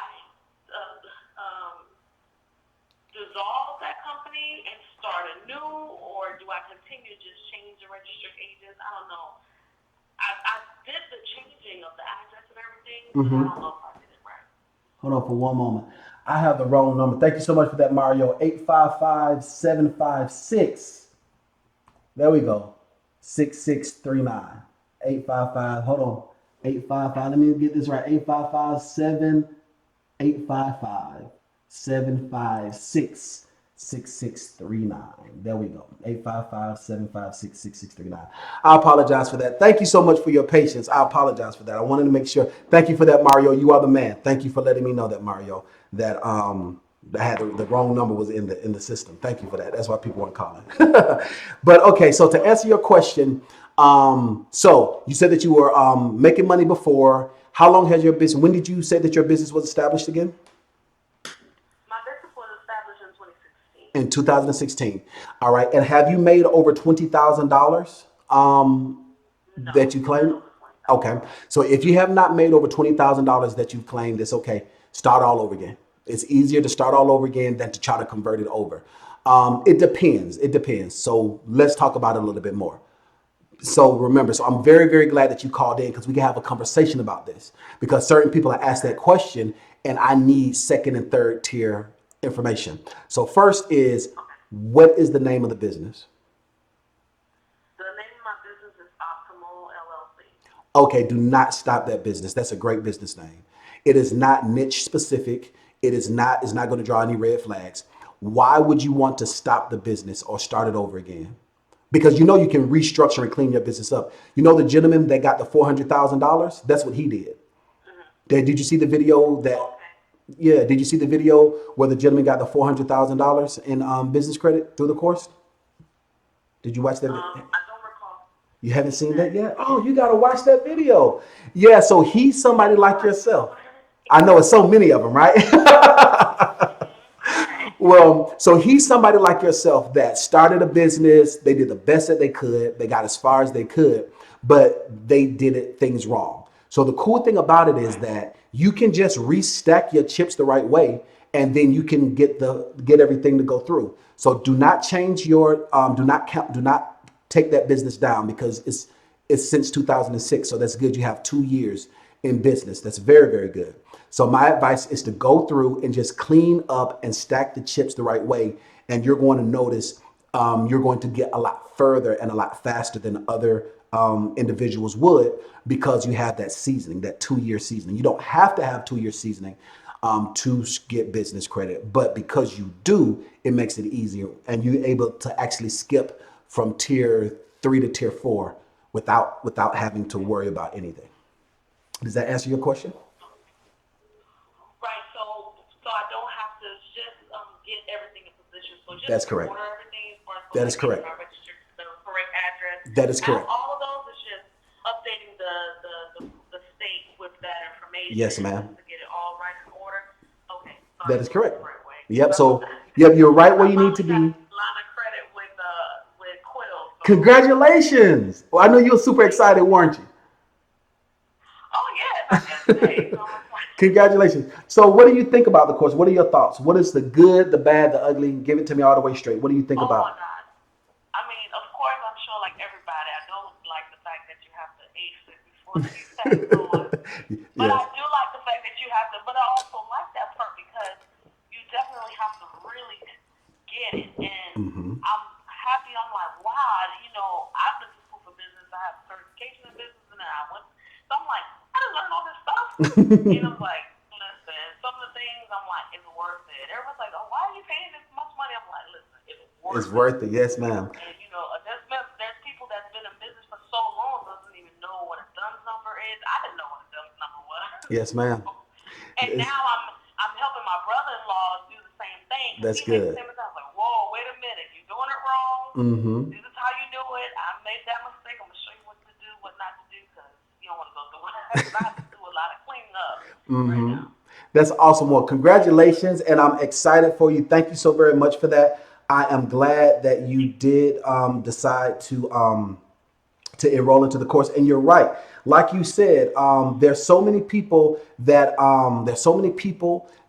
go to school for, they might have their MBA, they might have their master's and communications, they might have different associate degrees and certifications, but they don't teach you how to get funding. They don't teach you how to get funding. And that's what my course teaches specifically on how to get funding. That's what it is that I teach. So thank you so very much for that. I'm so glad that you called in. We have another caller from New York. Okay, let's see who this is. Hey, caller, what's your name? And where are you calling from? Hey, how you doing? It's Ray calling from Buffalo. Hey, Ray, how you feeling today, my man? I'm good, man. Love your cause, man. I love everything you're doing. Thank you very much, Ray. I really appreciate you. I did have one question for you, man. Yes, sir. I'm an insurance agent. Okay. I'm an insurance agent, and I was going to ask you, as an insurance agent, I'm 1099. Yes, sir. Do you think it's best to go 1099 or LLC? That's a very good question. That's a very good question. Now, if you're asking for tax purposes, the best advice is for you to get what's called a hybrid LLC, which is the best company that you can have, which is called an SLLC. Have you ever heard of a hybrid LLC or SLLC? Oh yeah, I'm a member. I'm a client in your course. Okay, you're in the course. Okay, awesome, right? So that's that is the best advice for you is to go that route, becoming an SLLC. By you being a S corporation, well, basically what happens is that you are a LLC, a limited liability company, with the S corporation tax status. That is going to completely separate you so that you're not double taxed. And then it allows you to build business credit, because by you being an insurance agent, you're 1099, which is cool, but you can't build business credit that's separate from your personal credit because you are just a sole proprietor. Am I correct? You got it. Yep. You're definitely right. Yep. So because you are a sole proprietor, you can't build business credit that's separate from your personal credit. You can't, God forbid, have a situation to where you are attacked and you don't have any protection. You out there butt naked. You dig? So my advice is to create a LLC, because LLC stands for limited liability. So God forbid, if something were to happen to you, you're covered. And then what you do is you choose the S corporation filing. And by you doing that, that's going to give you the biggest tax shelter and the biggest tax credit. So that means that your car is a tax deduction. Your ties are tax. And I know you sell insurance, so you got to come in suited and booted, right? You got to come in looking good and smelling good, right? Right. Got to. That means your haircut. That means your cologne. That means that the food that you eat. Every single thing is 100% tax write-off when you are SLLC. That's the biggest caveat. So that's the advice. So how long have you been enrolled into the course, my man? For about a month now. Okay. About 3 weeks. Okay. I gotta get the. I'm gonna call Ms. Brown and do the hour consultation, because I got a few more questions I want to go over for you. Okay, cool. Yeah. So if you want to do a one-on-one consultation, you can schedule that one-on-one consultation. So you've been in the course for about 3 weeks. What are your thoughts? What do you think about the course? Good, bad, and ugly. Give it to me all the way straight. What are your thoughts? I love it. I told one of my cousins, he does trucking, and I told him that the reason there was a lot of other things about on YouTube about credit and business. The reason why I chose your course, I told him, is because of the fact that you can tell somebody who just read a bunch of books from somebody who is personal knowledge. I told him, I said, it's a big difference. I said, because it's just a big difference from somebody who did it versus somebody who read a bunch of books. Yes, sir. And a couple seminars, and I said, I love what I saw. So I joined the course, and my cousin, he does car haul. Okay, that's good stuff. Hey, have your cousin. Thanks so much. Well, first, thank you so much. I appreciate your support, and I'm glad that you decided to invest in yourself and you took a chance. I guarantee that you will be successful as long as you implement what you're learning. Have your cousin listen to the video with the gentleman that got $400,000 in how many months did he get that? It was like 3 months. Yeah, let me look at that. So you're familiar with that video then. So you've seen that video. The other young lady didn't see it. I don't watch it all your time. You don't watch it in the meantime? Yeah. Let me see it. I gotta double check because I don't want to lie to you. I want to get to y'all always straight. Tell y'all always straight. So I have to look at my channel because I hardly look at my channel from that perspective. I look at it from the back end. So what was it? Let's look at it. It's under the most popular. I think it had 40,000 views. How many views that thing had? 18. Yeah. So it was 4 months. He's a car hauler. So have your cousin listen to that. And I really appreciate it, and I look forward to doing more business with you. We have another caller on the line. Hey, caller, what's your name and where you calling from? Ephraim from California. Hey, what's going on, Ephraim? How are you feeling, my man? All right, you, my brother. I am winning, my man. Thanks so much for chiming in. It's been a minute since I had a chance to talk with you. Yes, sir. Yes, sir. So talk to me, my man. So what question do you have for me? All right. The question that I have, good brother, is that I have 7 companies. Yes, sir.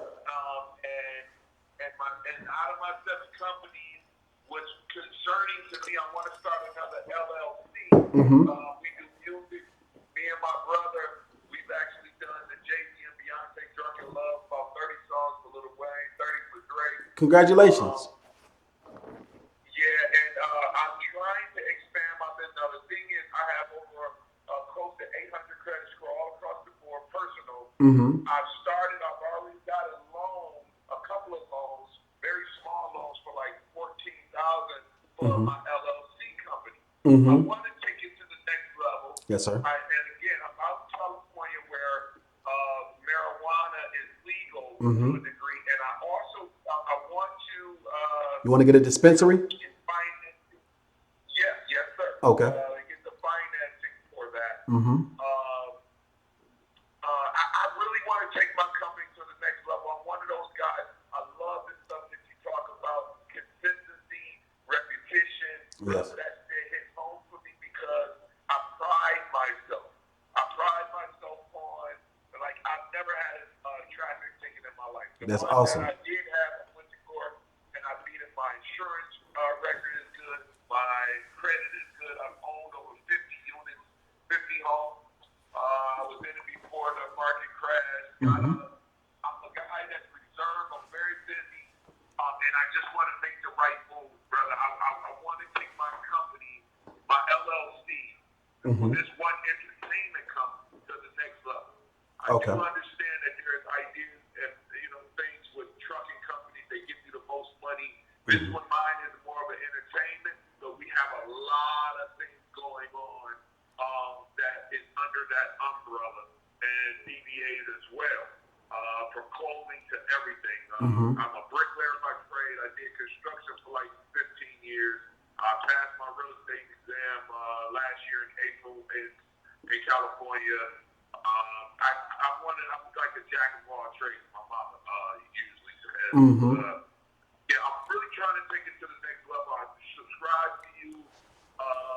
I want to say last year. Mm-hmm. I'm so busy. I happened to see you and call up Bob, so let me get on here and see if I can get something for the brother. Potentially get something going to take my business to the next level. Okay.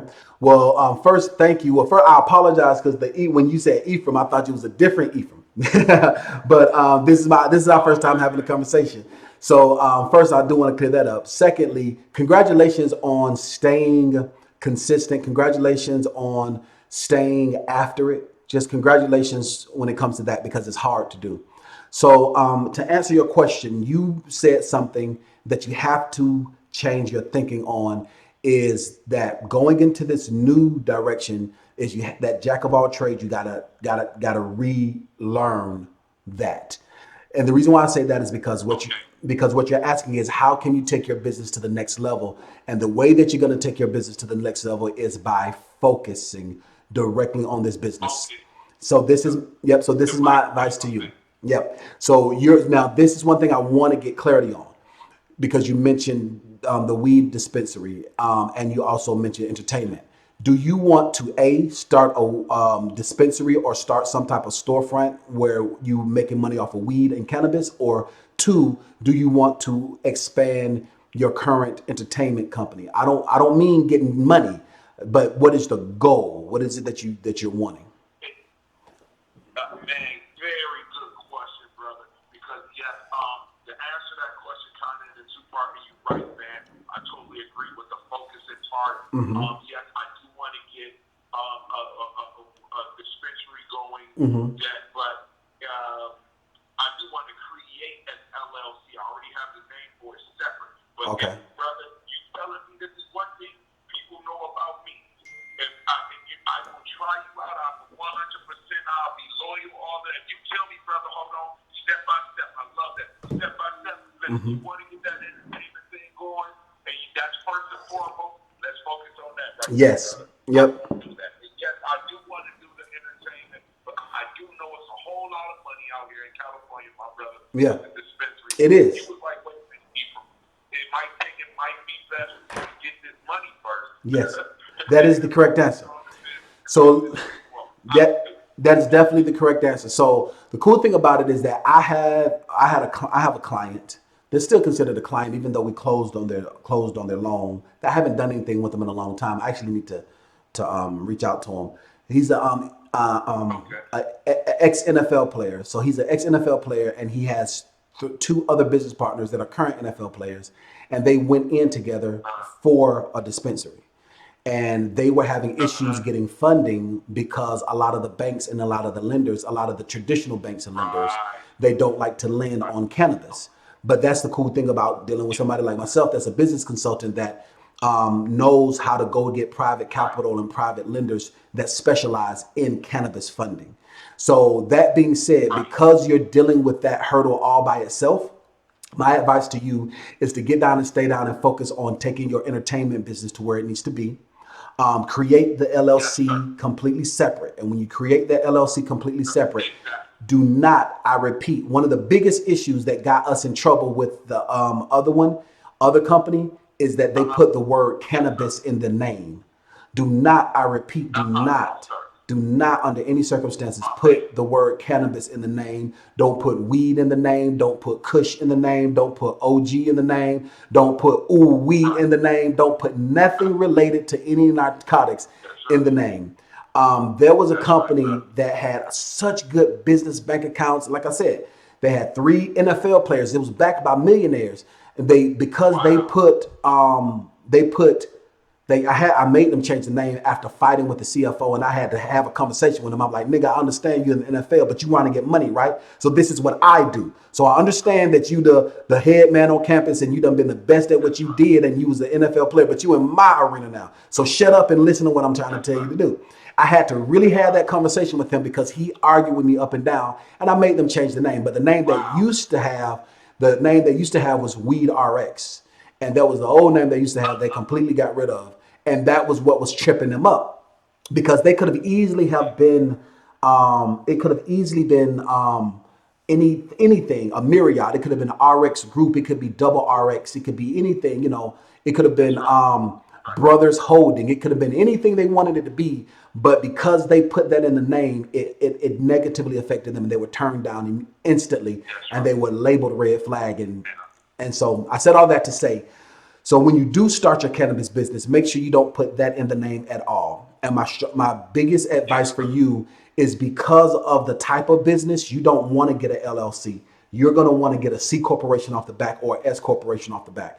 I heard that. Thank you, brother. Yes, sir. So because of that type of business, you don't even want to go the LLC right. You're going to need that. You're going to need to have your shield. You're going to need to have your corporate shield, and you're going to have your corporate bylaws because of that type of business, specifically for that type of business.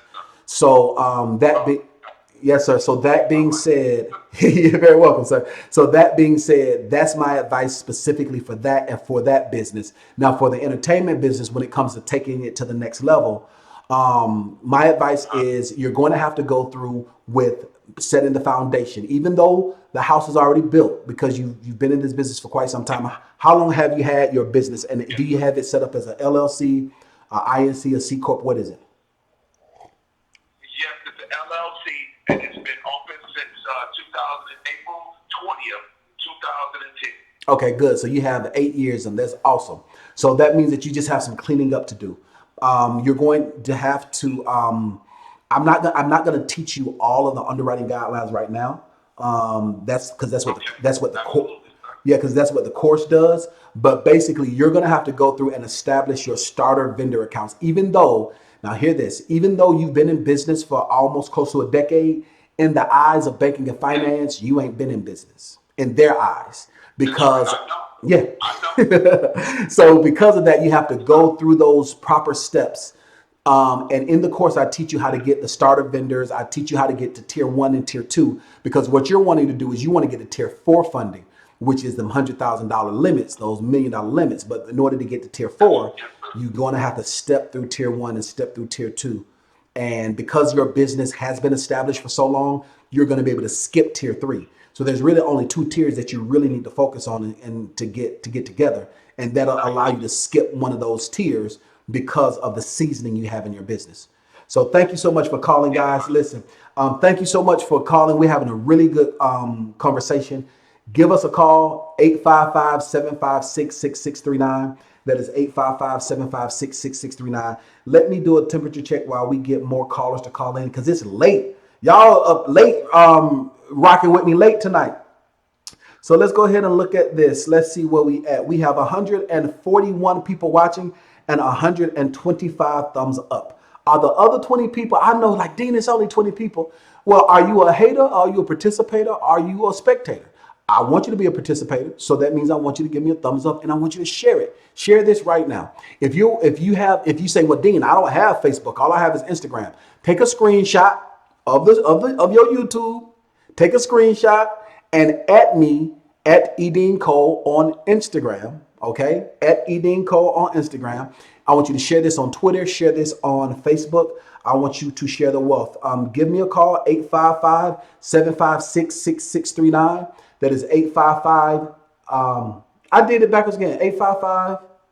What happened to the number? Hold on. It's 855. Hold on for a second.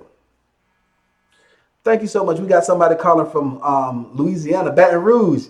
Hey, is this Scott Davies? Yep. Hey, I'm so glad you called in, Scott. I saw that Baton Rouge. I knew you called in. Hold on for a second. I'm mad because the phone number keeps I keep putting the number in and it oh shoot, I'm calling somebody. It's messing up. But thanks so much for calling in, Scott, and thanks so much for just being great, being successful. When I saw that Baton Rouge, I knew it was you. So It took me a little while because the number was messed up, so you repeated it. yeah, thank you so much. I don't know why. I don't know what's happening to it. I'm putting the phone number in and it just don't want to do it. It's 855-756-66. 855-756-6669. Hold on for a second, Scott. Give me a second. Y'all looking at my head. 855-756. There we go. 6669. Lord have mercy. 856-756-6669. There we go. This is live, guys. Live and direct. I don't know why it didn't want to do right. Make sure you do this right. 855-756-6669. Thank you so much. So Scott, congratulations, my man, on that business MasterCard. Yeah, thank you. It's actually 10,800 a week. Yes, 10,800 a week, which in the banking and finance comes to 40, a little under. Let's be specific. You know, men lie, women lie, but numbers don't lie. So let's be accurate. You know, I got to get to it straight. So in the world of banking and finance, what that looks like to the credit is 10,800.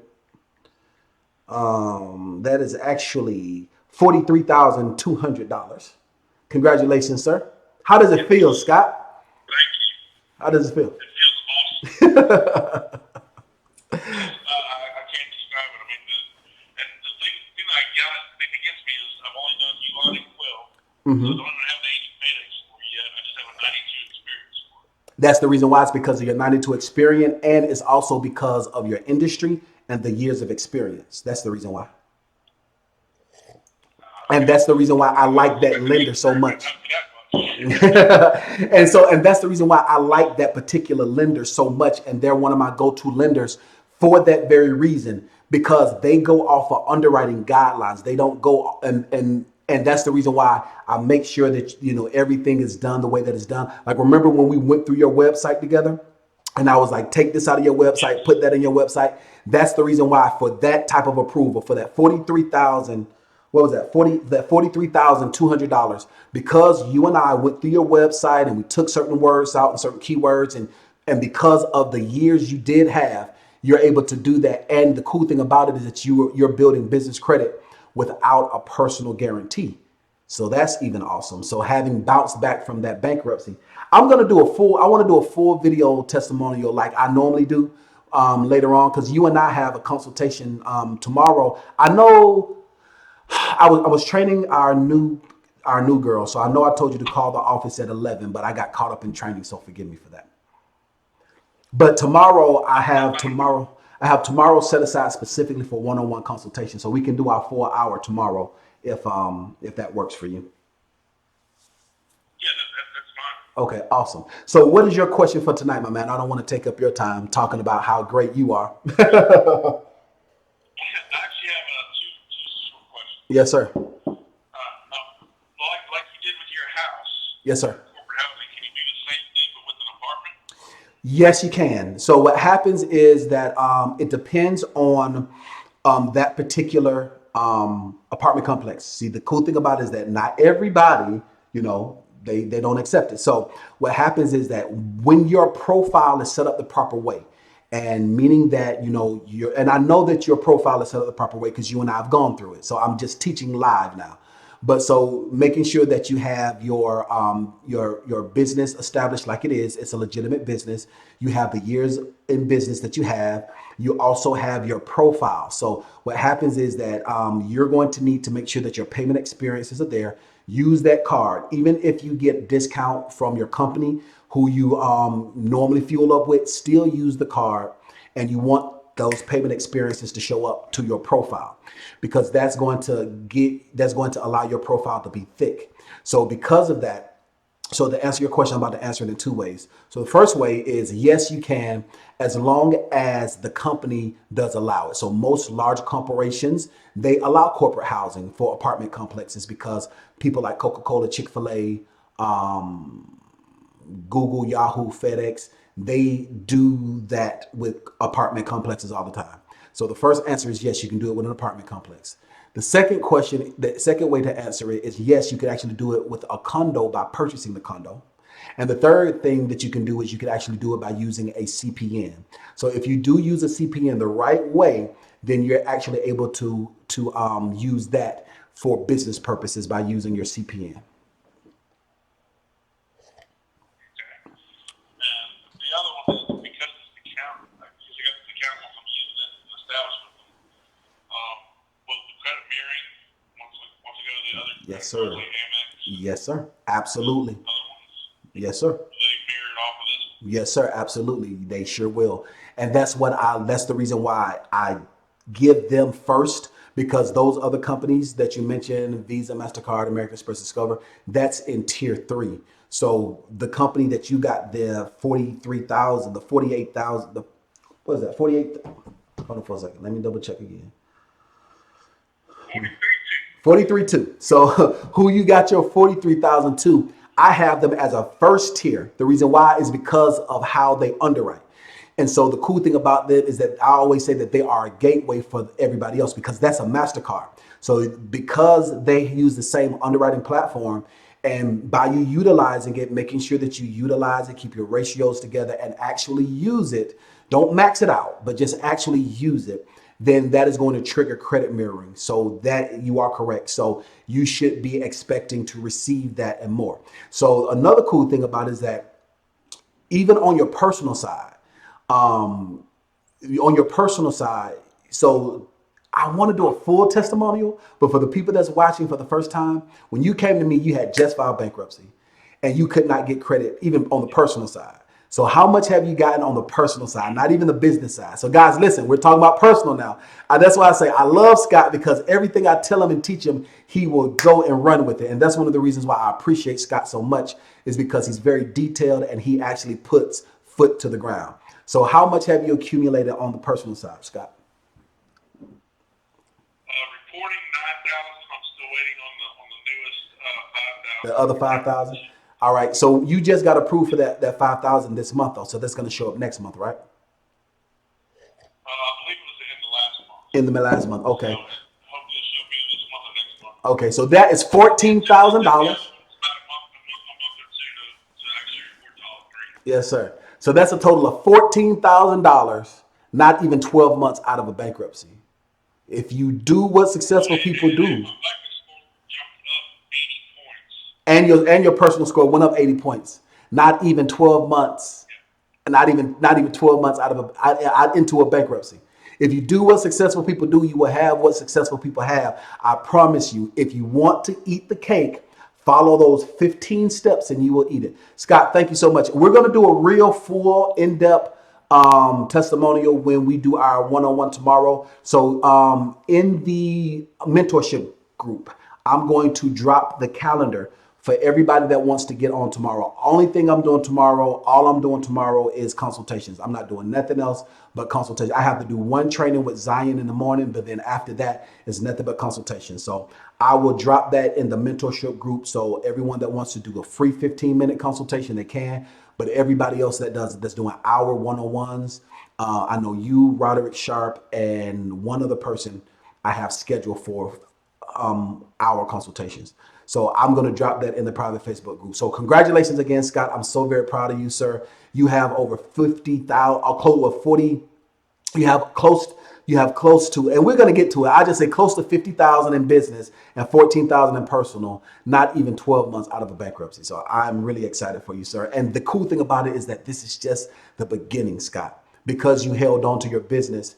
And when your business is seasoned for how many years? 5 years, right? When did you start? When did you, 5 years? It'll actually be 5 years at the end of May this year. In the May. Okay, that's awesome. All right, well, Scott, thank you so very much for calling in. Thank you for sharing, and most importantly, thank you for taking action and really putting the information that you're learning into action, so other people can see that you can build business credit that's separate from your personal credit, and guess what? You can even restore your personal credit when you do it the right way. All right, Scott, I will talk with you later.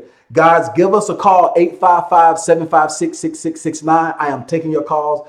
I am excited. I'm happy. I'm drinking my water over here for all the people that are fasting. How many fasters I got that's watching me? If you're a faster, I want you to say faster if you're fasting.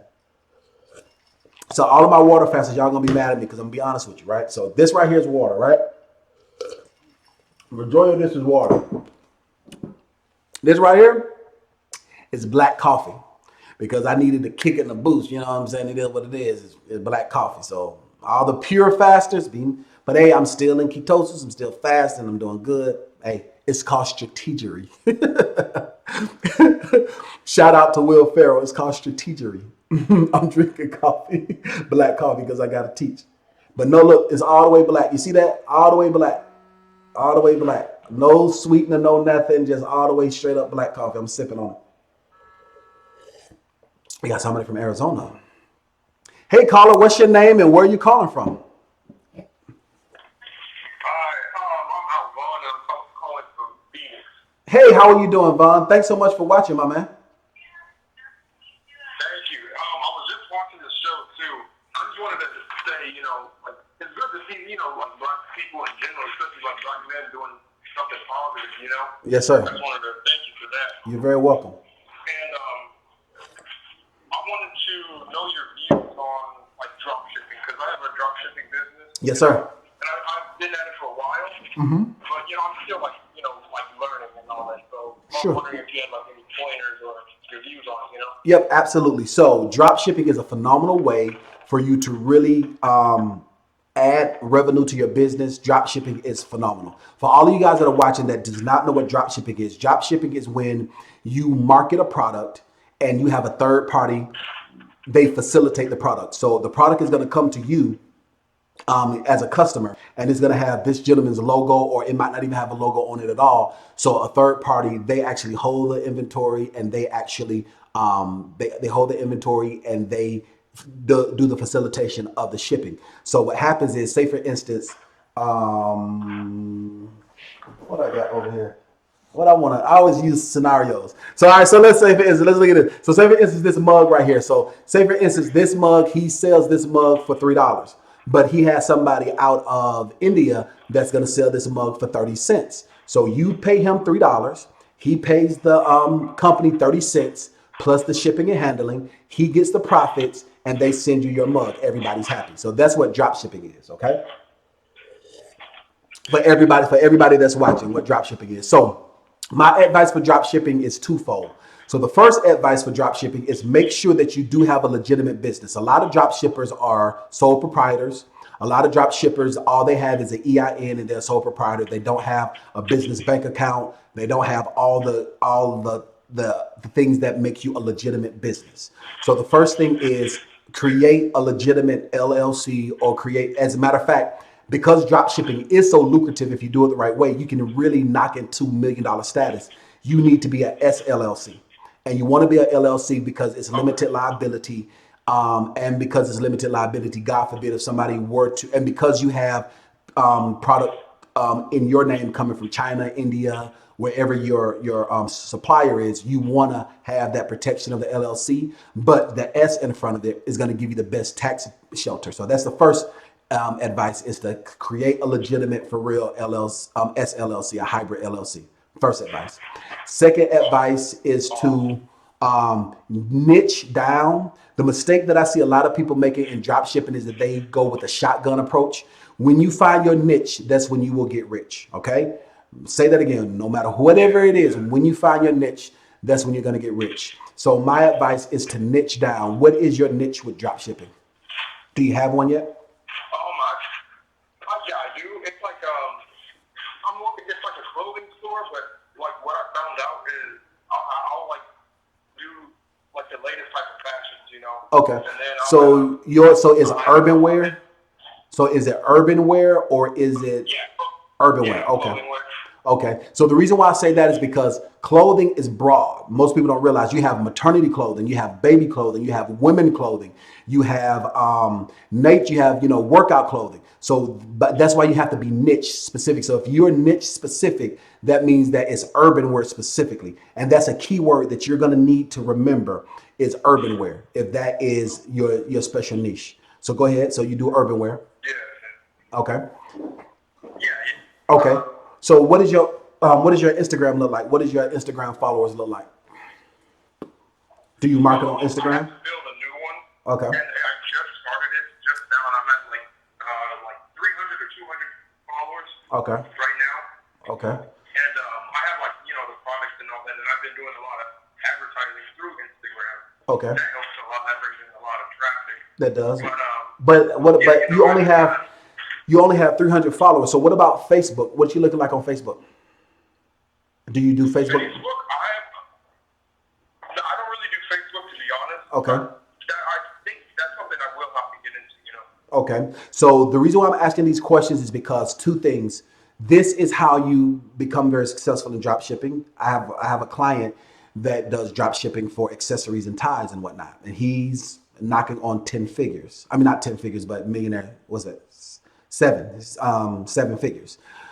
So what his strategy has been, and I'm not going to go into grave detail, but I will say this.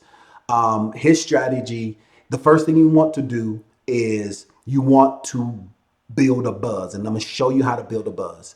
So when you go to a restaurant and you don't see nobody in the parking lot and it looks like it's closed, 9 times out of 10, you're not going to eat there, no matter what they say, right? No matter what they're selling, right? But if you go to a restaurant and you don't even know what they're selling, but it's a line out the door and the parking lot is full, you're like, dang, they got to have good food. I want to go. Am I correct about that? Yeah. All right. So you need to do the exact same thing for your social media, not for your website, but for your social media. So that means don't run another ad because you're wasting money.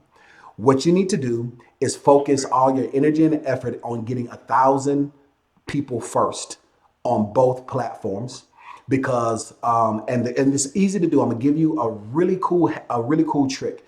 Now I don't use now I think right now we're a little over 3,000 for Instagram, and for Facebook I think we're at like 10,000 or something like that. Or like 8,000 when it comes to our friends and followers. But nevertheless, what a really cool trick for you to do would be to, one, make sure you use your hashtags. Make sure that your Instagram is not private but public. Use hashtag marketing. and then also invest into a software that's called Follow Liker. Follow Liker will automate your Instagram. Yeah. Follow Liker will automate your Instagram to just following those specific urban keywords. So that way it's going to draw in that traffic. Don't spend another dollar on marketing or advertising on Instagram. On Facebook, on the other end, what you want to do is you want to get all the new urban videos like Charlamagne the God, Joe Budden, DJ Academics. You want to get everybody that's popping right now, that's trending. Get actual video clips of them talking. Just get video clips of them talking on their videos, and then you want to do video marketing on Facebook. You can get like 1 cent or two. Actually, you can get like 2 cent or 3 cent clicks. All right. What you want to do is you want to drive traffic to everywhere in the world, not just the US, but in the world, because what that's going to do is that is going to allow people that like that content, is going to drive them in, and they're going to instantly like the page. Once they instantly like the page, that's going to fill up the parking lot with people. That's the cheap 2 cent click is going to instantly fill up the parking lot with people. And then you're going to have a good solid base. Those are the dummy people that you need to have in line. Once you do that, then you switch it from that broad approach to that specific drill down niche of individuals, of gentlemen or women that's in that demographic. You're going to pay a little bit more per click. You're going to pay around 15 cents to 20 cents per click, but even $1 per click, 9 times out of 10, that's going to drive you to convert to a sale, because now when they come, they're going to be like, oh, he must be popping. He got all these numbers, but in actuality, it's just all marketing. So I just gave you a ton of game. I just gave you a ton of game. You're very, very welcome. Rewatch the video, because I just gave you a ton of game. I just laid out the platform on how you can market when it comes to drop shipping. That's how you do it. So that's the platform, that's the strategy. Do all of that, and that's going to allow you to create that buzz, especially because you have something that's so niche. And what you want to do is every single time something trends, you want to take a video of that and you want to share that and you want to drop that, so that way you can go along with the wave and you can start riding that wave. And then you will find yourself being successful. But the cool thing about it is, guess what? All that money that I was talking about when it comes to Follow Liker and when it comes to paying for ads, if you are a legitimate business that's not that's not a sole proprietor, you can use business credit to pay for that marketing. And then it's 100% tax write-off, and it'll be completely separate. So you can get a business credit card, $15,000. You just heard a gentleman that had a business credit card where he had $48,000 completely in his business name. Imagine how much marketing you can get and how targeted you can get if you have that type of budget that you can invest into real driving and target that's going to convert to sales. But thanks so much for calling, my man. I appreciate your support, and thanks so much for watching and sharing. Guys, I am calling. I don't know why. I just feel like giving out, guys. We hit 10,000 subscribers. I'm giving out so much jewels. This is real business consulting 101. You heard Scott Davies talking, and you also heard another one of my clients talking about scheduling time with me. So as a business consultant, I charge $150 an hour. Okay. So these individuals, when they talk, anytime you hear me talk about an hour consultation, I don't do hour consultations for free. And a lot of times people will see stuff like this and they'll be like, Dean, I want to talk to you. You only talk to me on situations like this when you subscribe to my YouTube channel and you hit the bell.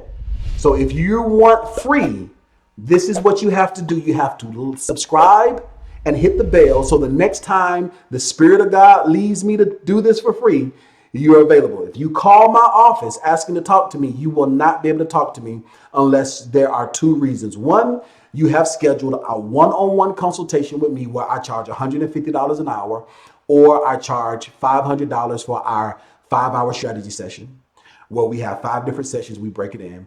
Or 2, you're enrolled into our executive coaching, and in the executive coaching is our mentorship coaching. And that you get a 15-minute consultation with me for free every week. Every week you get a free consultation. Those are the only 3 ways that you're going to be able to chat with me, to talk with me. 1, when I'm live like this, so make sure that you hit that subscribe button so the next time that I am live, you're able to catch me. And the second way is if you are enrolled into the executive coaching, that is not even open to the public right now because we're full, or you schedule a one-on-one time with me. So we have somebody else calling. We have a caller calling from Texas. Hey, caller, what's your name and where you calling from? Hey, Dean, this is Jamila. I'm calling from Texas. Hey, Jamila, how are you doing today, young lady? I'm fine. How are you? I am winning. Thank you so much for watching. How are you liking today's broadcast thus far? Because this is live, if y'all didn't know. It's alive. It's alive. It's a lot. I'm giving you, I know I'm just pouring down information, right? Yes, I'm just pouring down information. That's the cool thing about video. You can watch the replay and get the information that you need, that you want to share. So what question do you have for me? Okay, well, what I'm trying to figure out is, okay, I'm a nurse by profession. Yes, and ma'am. I wanted to do a online scrub business. So That's good. how does adding, like, say you do something scrub LLC, Yes. how does that affect your chances as far as funding? That's a very good question. That's a very good question. So what happens is this. I'll talk about what the term is called being red flag, or you don't want to be red flag means that your business has gotten the attention of an underwriter and you don't want to be typecast or you don't want to be stereotyped. Just this, give me an example. If you named your child Shanae, what's the first thing that comes to your mind? It's ghetto, right? Well, I'm going to tell you something funny. My daughter's first name is Shanae. Oh, I'm sorry about that. But I said shit. But if it's Shanae, whoo, I'm about to speak truth to power. Oh, okay. But the first thing is, yeah, I'm speaking truth to power now. I got to get you straight. So the first thing, if I hear that your daughter's name is Shanae, I'm going to assume that she is ethnic. I'm not going to assume anything else, but it sounds like it's an ethnic name. All right. So that being said, the same way your child is the exact same way for your business. I got to tell you a secret that a lot of people don't like to hear. Guess what? People will judge you before they know who you are, and they will stereotype you by the color of your skin, or by the sound of your voice, or by the title of your name. Even though people are not supposed to, the reality is they do. And in the business world, it's even more coveted, or not coveted. That's not the right word. In the business world, it's even more cutthroat. I just say it like that. All right. So that being said, having scrubs in your name is not a major red flag. At the same time, an underwriter is going to know that you are going to do something when it comes to the medical field or scrubs. Now, that's not a bad thing or that's not a good thing, because the medical industry is not a high-risk industry. It's a very good industry to be in. At the same time, the less someone can put their finger on what you do, the better it is for you to get funding, the easier it is for you to get funding. Now, because you're asking me from the beginning, I'm going to give you the best advice. The best advice is you want your business to be something that is very ambiguous and very ambiguous that no one knows. So prime example, this is a very good example. You know, I don't know, have you been listening to what people have been saying about Michael Jackson nowadays and what people have been saying about Bruno Mars? Have you been listening to any of that on social media? Where they say okay, so a lot of people say that Bruno Mars is a culture vulture and that he is racially ambiguous, and that's why he's successful, because he can go between races. That's just what people are saying. I don't agree to that, but that's what a lot of people are saying. The exact same thing with your business. You want your business to be so fluid that it could be a trucking company, or it could be a real estate company, or it could be a clothing store, or it could be a medical facility. You want it to be something as universal as possible, because that's going to give you the best advantage. By you being an African-American female, you already have some chips stacked against you. So because you have me in your life, I'm going to try to take away as many of those chips stacked against you as possible and give you the advantage. And the best way to give the advantage is you want to be ambiguous. So besides Scrub LLC, what are some other names that you like for your business? Well, it was going to be, okay, and then another thing is, like, we like to choose those names that are not necessarily mean love, or you want to say love scrubs or something like that, but you want to use the Greek name for love or something. So is that politically correct? That's a very good question. Now, I will say this. Now, remember, we're talking about two separate things. So, now my business, I teach you how to get funding. Okay.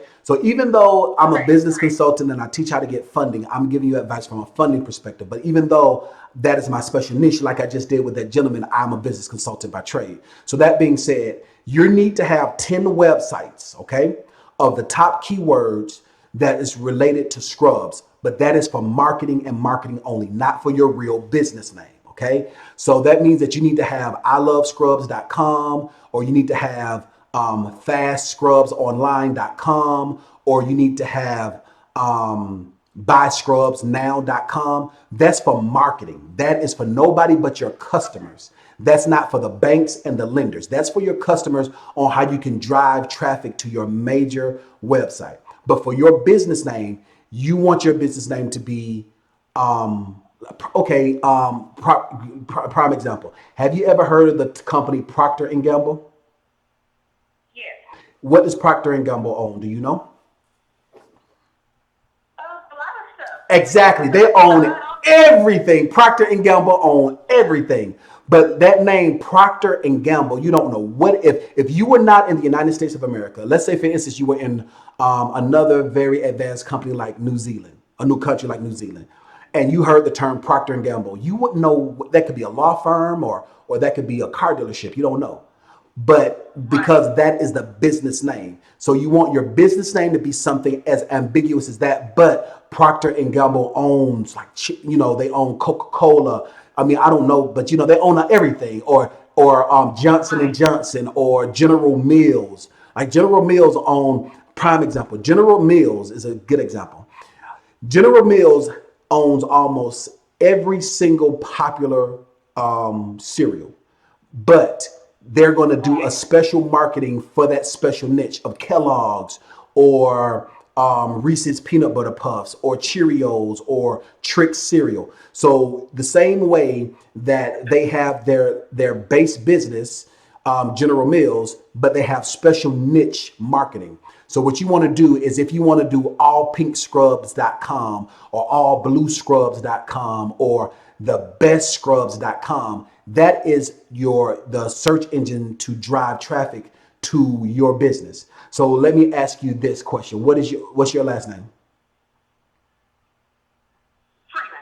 So I suggest you do something like Freeman Holdings, or Freeman Group, or Freeman Legacy Group, or Freeman Solutions, or Freeman, or Freeman and Freeman, or something along those lines is the business name. It doesn't matter. That is the business name on the back end, something that you feel passionate about. But then on the marketing side, you want to be strategic about your marketing, and that's when you want to have all those different websites. You can have a website named whatever you want the website name to be, but the back end is going to be what the banks see. And because you want to get funding to pay for those other websites, you want your funding to be something that is general. That's the best advantage. Now, if you name your business Scrubs LLC, is that a bad thing? No, it's not a bad thing at all. But it's not going to give you the best advantage. I want you to have the best advantage. Kind of limited. Yes, ma'am. If that makes sense? Okay. It makes a lot of sense. Yes, ma'am. That's good stuff. Okay. All right. So I'm glad you answered the question. So make sure you subscribe. I mean, not make sure you subscribe. I know you're subscribed, but make sure that you share this with all of your friends. And since you are in the medical field, I know that there's some medical Facebook groups and some nurses groups and all that other stuff. I want you to share it. Yep. That's where I found you. That's where you found. Okay. So I want you to share in all those other niche type of groups. And thank you so very much for calling, and much success to you and your business. So guys, this is very good. So you guys have heard a myriad of clients. A lot of people ask me, Dean, do you only work with clients in the trucking industry? I work with all types of clients, but being very candid with you, my special niche is business funding. Okay. And because there's a lot of owner operators that do not know how to get funding, and because I work for a consulting firm that specialized in that, I have a good foothold. But as you see, I got clients from all walks of life. My course works for all of them, because business is business. We have another caller from New Jersey. Hey, caller, what's your name and where are you calling from? I hear myself talking. Hey, caller, what's your name and where you calling from? Hello? Chris McPark from New Jersey. Hey, Chris, how are you feeling today, my man? I'm feeling great. That's good stuff. That's great. So, are you enjoying the live? Is this your first time? Really, is it your first time catching me live? What's the situation with you, Chris? Oh, this is your first time catching me live. I'm enrolled to your program. Okay, awesome. So, when did you enroll into the course, Chris? Oh, yeah, I think about 2 weeks ago. 2 weeks ago. Awesome. Okay. So, what are your thoughts about it so far? I know you called for another reason, but I want to know what your thoughts are. Now, guys, I've been live for 2 hours and 15 minutes. I'm going to go for 3 hours, which is the longest live I've ever done. So, for the next 45 minutes, I'm just taking all of you guys' calls. So, just so all of you guys that are watching, make sure that you hit the share button and let everybody know I'm going live for another 45 minutes. But yeah, so Chris, how are you liking the course? You've been in the course for 2 weeks. What are your thoughts? Good, bad, and ugly? Give it to me all the way straight. The course is great. The test, frustrating sometimes. This is good. I like that because it gets you, you're testing your mind over and over. So I like That's it. right. Like in college. That's correct. Just like in college, yes. And repetition is the mother of all learning because you're going to need it when I'm not around and whatnot. So that's good stuff. So I'm glad that you like it in the course, Chris. So what are your thoughts? Well, what is your question? How can I help you?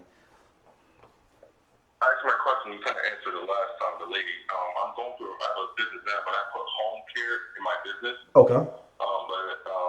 And I'm starting new trucking. I got my CDL, so I'm starting a trucking company. Congratulations. But I think you answered that question. The lady said that don't put trucking company into the business. Definitely. I guess I understood that right. Yes, so you don't want to put trucking company as the business name because that's one of the highest risk industries.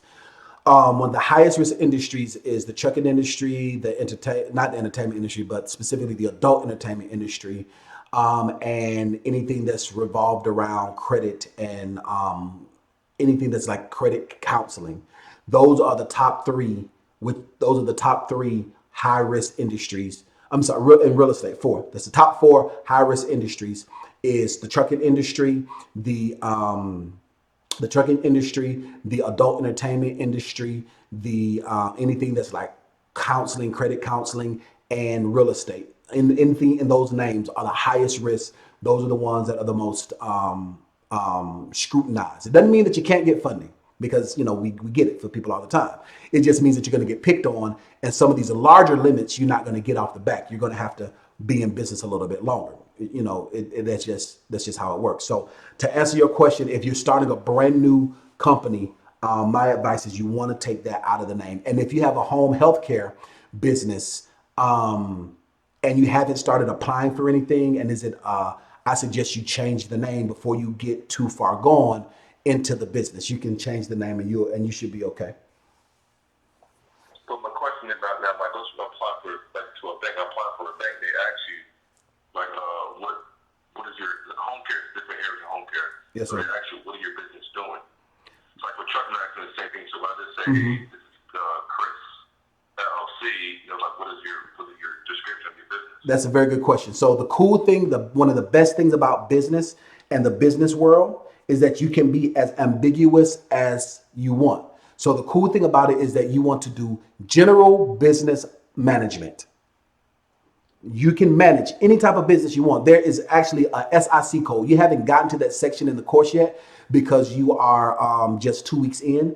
But once you get further down, there is a SIC code for general business management. So that means that you manage a business. What does that mean? Exactly.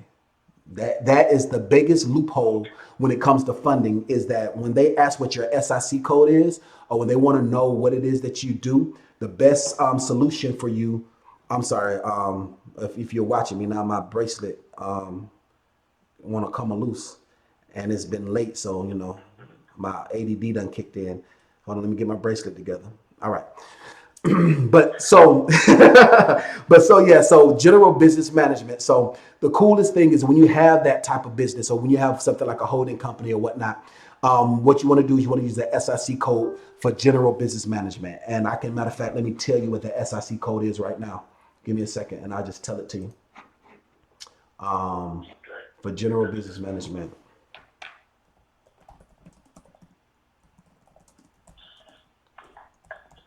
All right, it is code 8742. I wanted to double check, especially since I'm saying my own phone number wrong. but it's code 8742. Code 8742 is the best SIC code that you can have to build business credit with. So that is the one that is general business management, and that means that you manage a business. And what type of business is that? I manage other businesses, no matter what they might be. So that answers the question in underwriting, and it allows you to move forward when you have a high risk business like that. No problem. Yes, sir. No problem. Thank you so much. You're very welcome. Thank you so much, my man. I'm glad that you decided to invest into the course and you decided to invest in yourself. Make sure that you continue to share and like this, guys. I've been going live for 2 hours, the longest live we've ever had, which I'm excited about because this is, we did something new. We hit, a new 10,000 subscriber mark. So I'm answering your questions for another 40 minutes, guys. So give me a call, 855-756-6669, especially because the number is right now, because at first the number was wrong. 855-756-6669. You guys are asking some great questions, guys. I really do appreciate the support. 855-756-6669. Let's see where we are with our analytics. We have 176 thumbs up. That's cool. Can we get 200 thumbs up? I've never gotten 200 thumbs up before. So can we get another can I get another 25 thumbs up? I'm about to take another 40 minutes worth of phone calls. Can I get to 200 likes? Can I get 200 likes? The first time I'm going live for so long. Give us a call, 855-756-6669. Caller, what's your name and where are you calling from? Hey, how are you doing today, my man? I'm great. I'm very good. That's good. I can hear my. I like the comment that I made. I can hear. Say that again. I'm trying to mute this. Yeah, because I can hear myself in the background. Yes, sir. I can hear you. All right, we had 185 thumbs up. Okay. Yes, sir. So what was you said that you made a comment on a previous video? It was a replay. Right. Okay. Yes, exactly. And You I liked it. and I see. Okay, he does get to see. Yes, I do. So yeah, so that's good. So all of you guys that wonder, do Dean really? Yes, I'll respond to questions. That's why I want you to I always say this, make a mind muscle connection with this. So even if you're watching the replay, if you have a question or if you have anything along those lines, I always come back and I answer the questions. Not all of them, but majority of them. So yeah, so you had a question. What was that question that you had for me? Firstly, I'm very impressed with you. That's what caught my attention. Thank you very much, sir. I like what I see what you're doing. I'm kind of new as far as connecting up with you on YouTube. Yes, sir. But let me ask you this. I know I've been in business for quite a while now. And, Yes, sir. I'm not where I really want to be or need to be. But what are your thoughts on gatekeepers? Okay. When you say Now, I gatekeepers, know that that's right. That's kind of a broad statement. Yes, sir. Without you, I guess, knowing exactly what I do. Mhm. So I do luxury travel. So Okay. I'm wanting to pinpoint, as you say, the higher echelon of clientele. Yes, sir. That's limited to the Mhm. professional sport arena. Mhm. So gatekeepers are everywhere. Yes, sir. In that regard. That's And correct. I wanted to get an idea of what your thoughts are as far as I have a zillion questions, but I'm probably gonna have to speak to you again some kind of way because this is, I'm just glad you avail yourself. This is awesome. Yes, sir. I'm floored. I couldn't believe that. I almost missed it. I knew it was almost I had so much ripping and running to do, but I just kind of wanted to kind of not pick your brain, but just kind of get an idea as to what thoughts you had on that. And that's been a challenge for me. Yes, sir. There's a whole lot that's So going on with me, but yes, sir. So the proper term would be a broker or a manager. So a gatekeeper is the colloquialism of the slang, but the term in which that's industry standard would be either a broker or a manager, or even a consultant. You can call yourself a luxury consultant or a travel consultant or a manager, luxury or travel manager, or even just a broker. So to answer your question, yes, if you enjoy connecting and if you are passionate about those things, then yes, that is something I strongly suggest you go after. And that niche is available. You're just going to have to drill down in that niche and you're going to have to break into that world.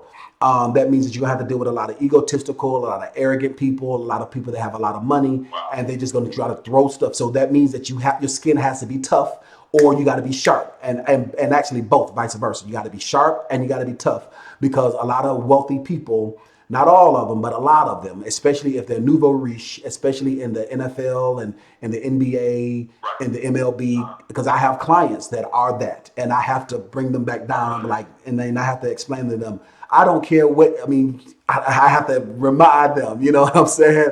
I have to bring them back into reality. But I said all of that to say that being said, be prepared for that. The second part to that would be to the second part, or the second caveat to that, I would strongly suggest that you is going to be more about marketing, because they don't know who you are. They have their guards up the highest. A lot of they people see them as a target. People see them as a money a cash cow. So that means that your T's are going to have to be crossed, your I's are going to have to be dotted. That means that you need to have an 800 number. You do not need to have a Google Voice. You do not need to have a cell phone number. The only people that get your cell phone number are people who you've already done business with. You must have an 800 number. The second thing is that you need to have a .com website, and your .com website, you're going to have to spend money on it, because money attracts money. People do not like the fact that I'm so flashy and that I wear rubies to match my tie, and they don't like the fact that I wear Rolexes. Thank you very much. But the reason why I do these things is because it attracts that clientele. It attracts money. Money attracts money. So that being said, you're going to have to look like money. If you're going to have, and you're going to have to walk like money. You're going to have to smell like money. You're going to have to you're going to have to talk like money, and you're going to have to speak that language if you're going to make sure that you're coming off as a luxury broker. So that being said, you're going to have to make sure that you have a website, and your website needs to make sure that it runs on all cylinders. It needs to have flash. It needs to have video. It needs to be mobile compatible. So that way, when they do come onto your website, they know from square one, you only get one chance to make a first impression. And that first impression is, okay, he is luxury. He is about his business. That's the second thing.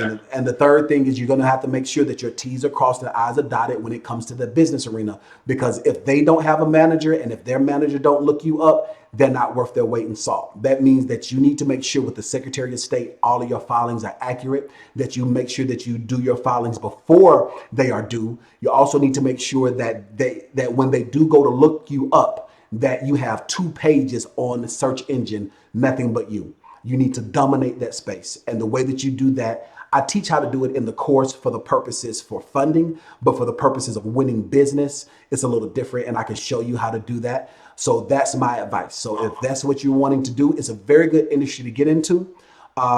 It's a fun industry, because I travel like every 2 months, I travel every 3 months. I'm trying my hardest not to make it every 2 months, but I was just saying that I want to go to Havana.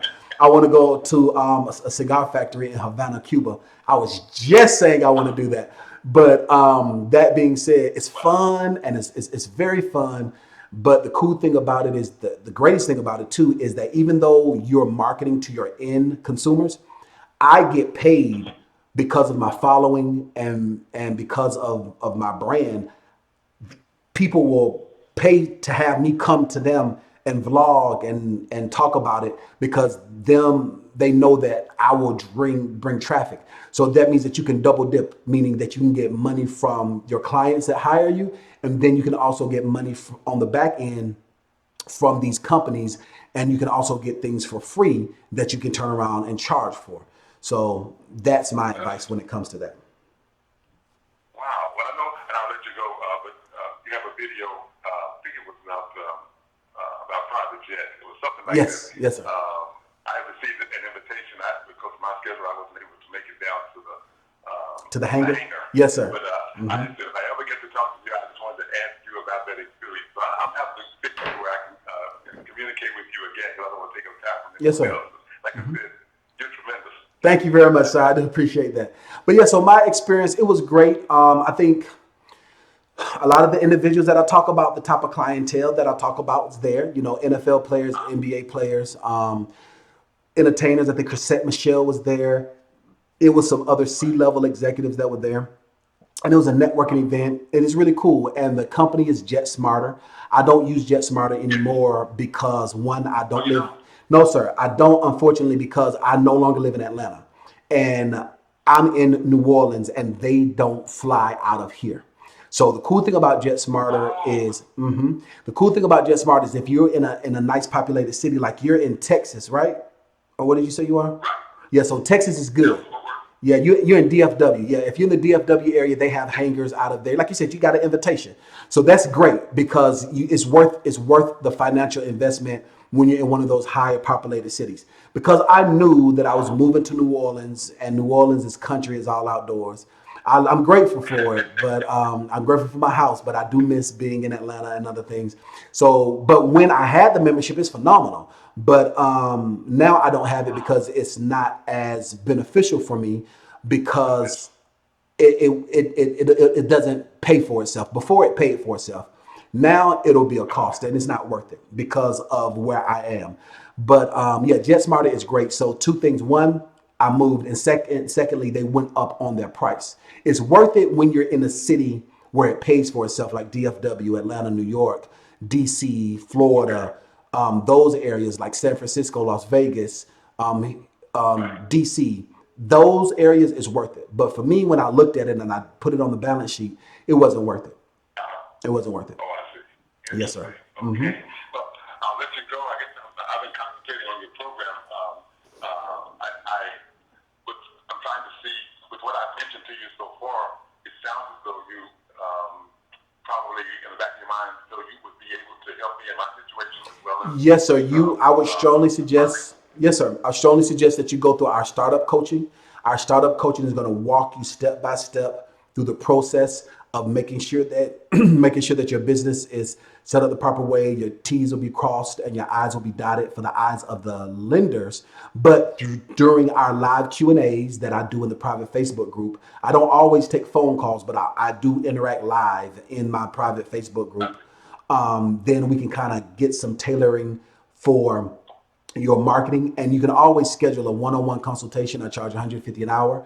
Or because of the complexity of the things you said, you might want to do a 5-hour strategy session where you pay up front, but you're going to save, I think, $200 by doing it that way. Those are the options for you. Okay, I appreciate that. Well, You're very welcome.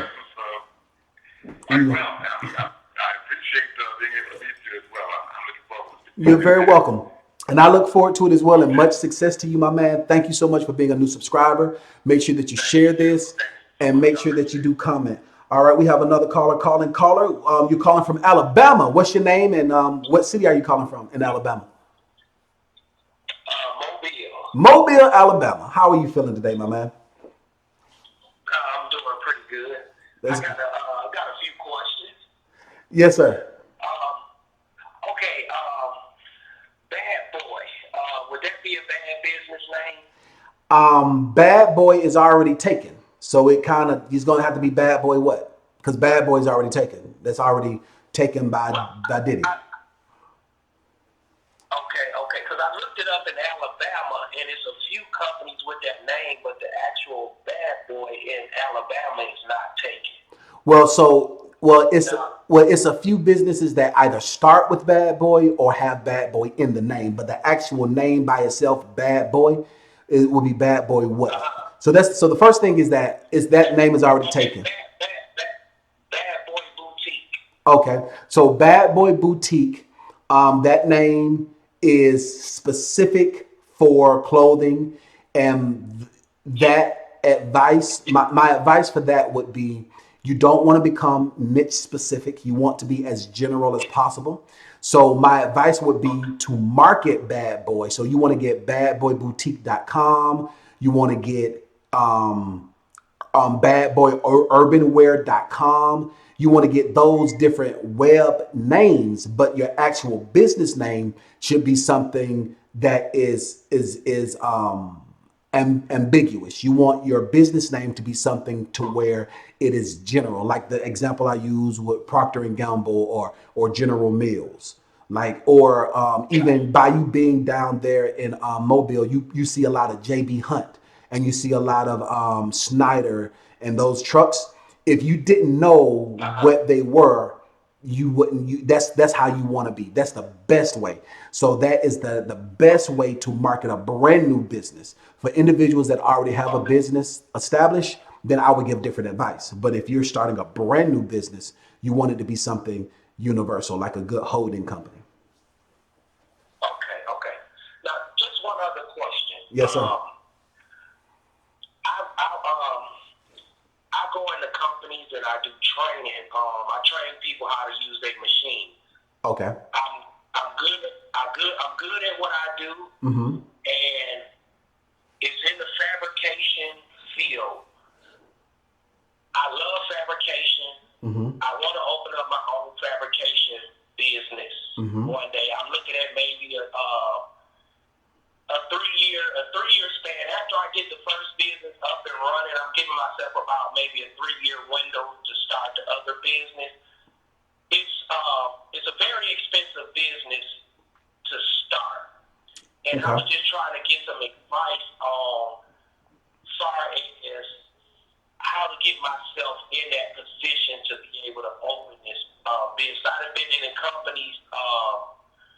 One company in Texas, they grossed $260 million. That was all profit, and they estimated to do that next year, $300 million, which was going to be profit. And what they doing, I could do with my eyes closed. So let me ask a couple questions. So that is the coup de grace, the cream of the crop. That's good. So let's go ahead and let's bring it down to a brand new startup or somebody that's been in business for a year and some change. So you say that it's an expensive business to get into. What are the requirements? What are the requirements for fabrications to be able to make clothing or make something? Okay, the biggest expense is the equipment, and you probably would have to do a new construction building as far as cranes and stuff like that. Okay, why do you have to do a new construction building? Just it would probably be hard to find the proper building to open up. Well, you just need warehouses, right? When you say fabrications, when you say fabrication, what type of fabrications? What type of fabrications? Have you ever seen wind towers before? Yes, I have. Okay, I go into companies like pressure vessels and things like that. I go into companies and I show them how to run their machines. Okay. I run like plasma tables, press brakes, and things of that nature. Okay. Where you forming and cutting steel. Okay. So you want to build up to one of those major corporations that builds that type of equipment. Correct. Now I know it's a company in Alabama. They did a new construction. Now I don't know if that's included their equipment, but I know it was like almost $3 million.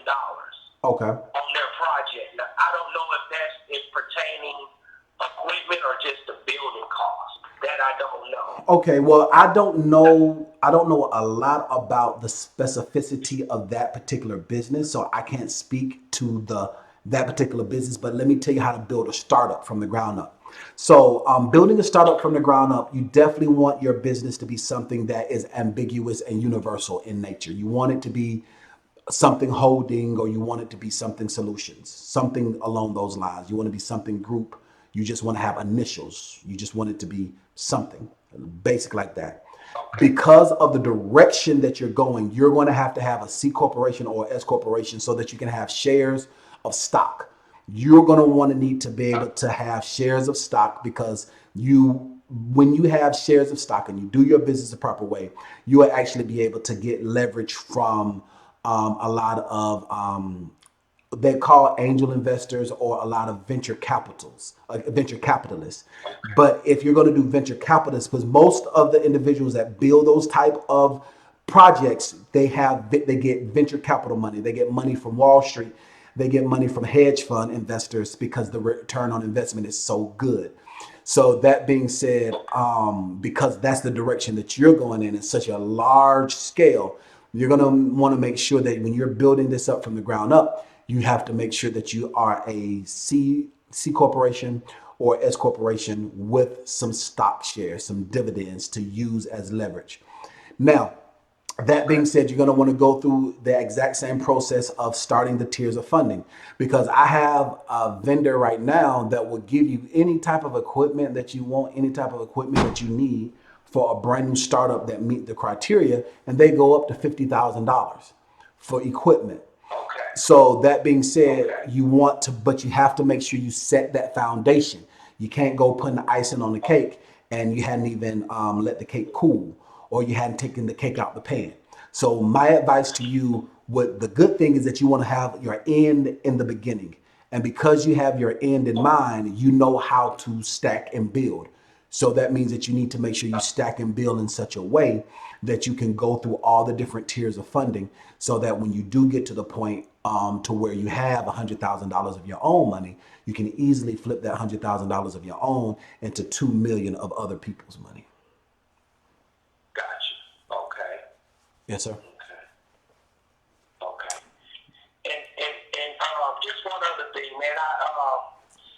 I've been pursuing business for a long time, and I'm gonna say this to the listening audience.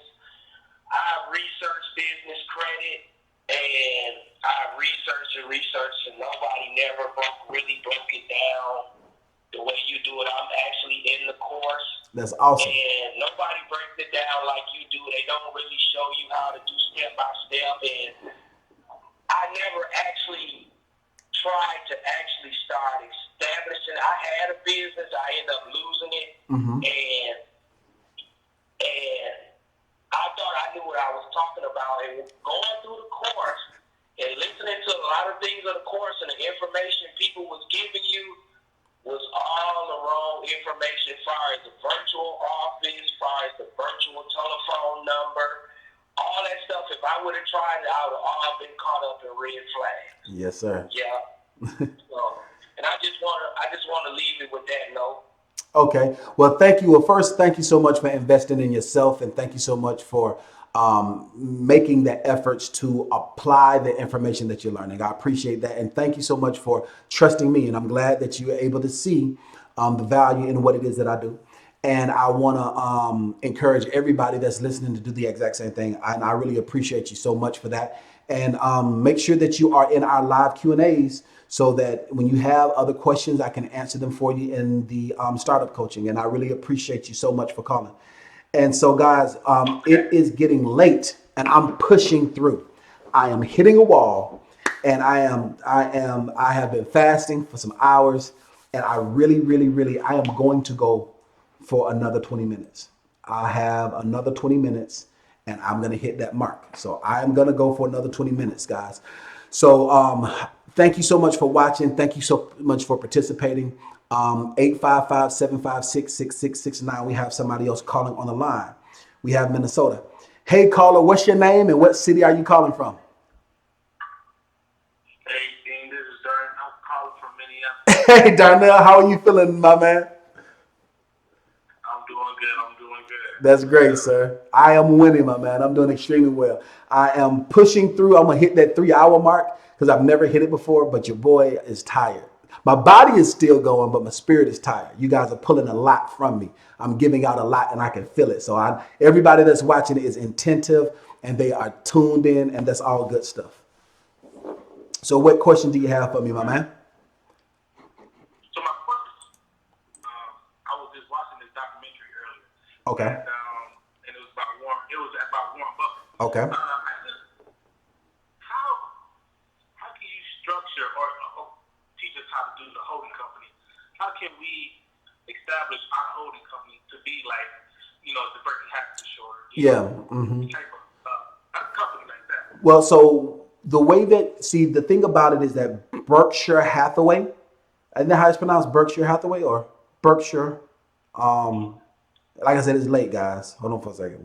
Let's get the correct pronunciation. Let's not. I think it's Berkshire Hathaway. Let's not disrespect Warren Buffett. The Give me a legendary second. holding company. Yep. I'm gonna tell you how he did it. I'm gonna walk you through how he did it. Okay. And I'm gonna tell you how you're able. Yes, Berkshire Hathaway. So the way that the way that he did it was he didn't start his company being like it was. He started out just being a regular stockbroker. All he did was invested in stocks. So all he was a stock. All he did was he was a stockbroker, and he got a whole bunch of money. So if that's the direction you want to go in, a good way to do that is through Forex or get into the stocks and bonds. There's no other lucrative company other than stocks and bonds.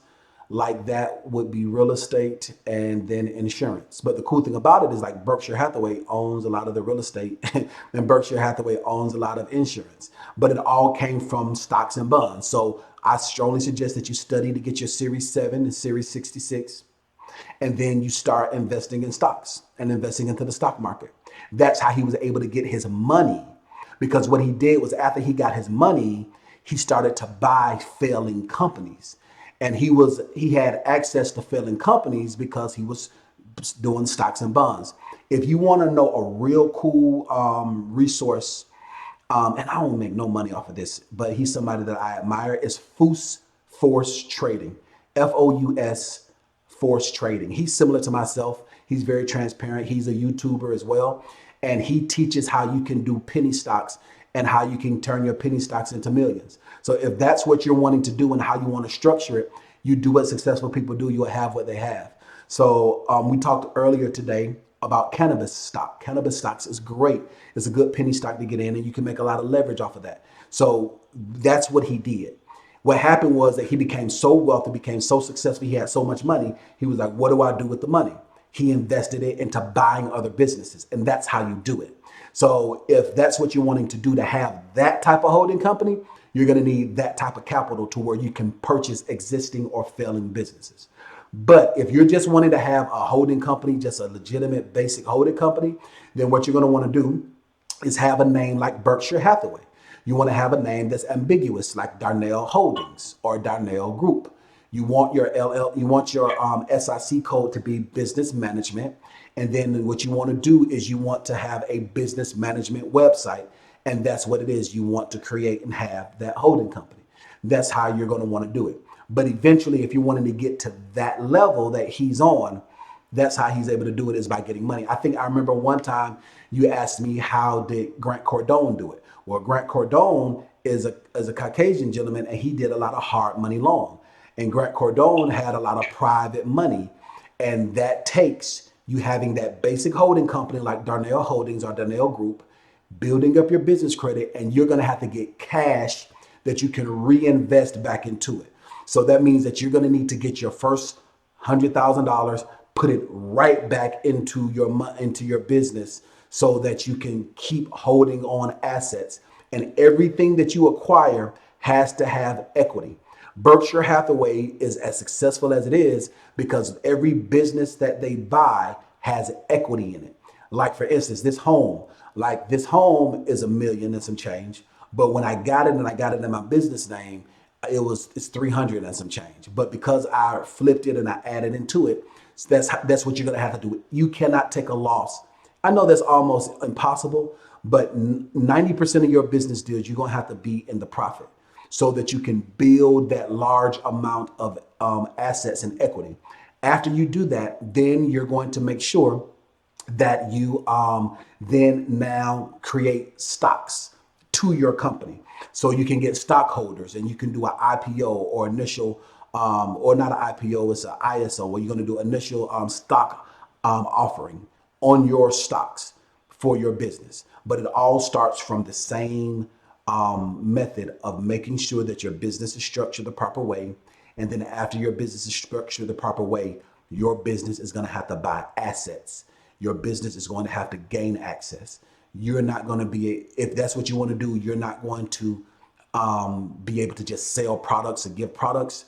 It's going to be actually gaining assets, purchasing assets, and reinvesting those assets into your portfolio so that way you can gain the attention of other investors. that's how you're going to have to do that. Does that make sense? Okay.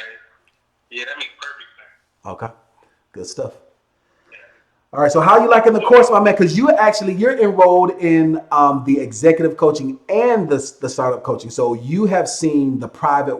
So what do you think about the live private sessions? The other courses are going to be loading for you guys next week. But what do you think about how the private sessions are being in that intimate setting? Because you're in the mentorship course, and I think you're the first person. Well, no, Scott called in, but we didn't get a chance to talk about it. But from your perspective, what are your thoughts about the course? Both courses, the startup and the executive, and what made you decide to upgrade to the executive when it became available? Okay, well, the startup, like I said, like the other gentleman said earlier, I thought I knew a lot of stuff. I had a business previously back in 2010 that went down south, and I thought I knew everything. And took your course and it opened my eyes to a lot of other things that I did not know. Still learning to this day, Yes, sir. And what made me want to upgrade to the executive was pretty much I'm one of those guys. I'm here to now. My hype is I want to be a billion-dollar company, multi-billion-dollar company. Yes, sir, and you definitely can do it. Yeah. So my thing is I want to soak it up, and if I'm not learning something new every day, I think I'm failing at what I'm doing. So I try to figure out what I'm not doing, or where I need to learn something more to, enhance myself and keep growing. So that's why I really kind of joined in.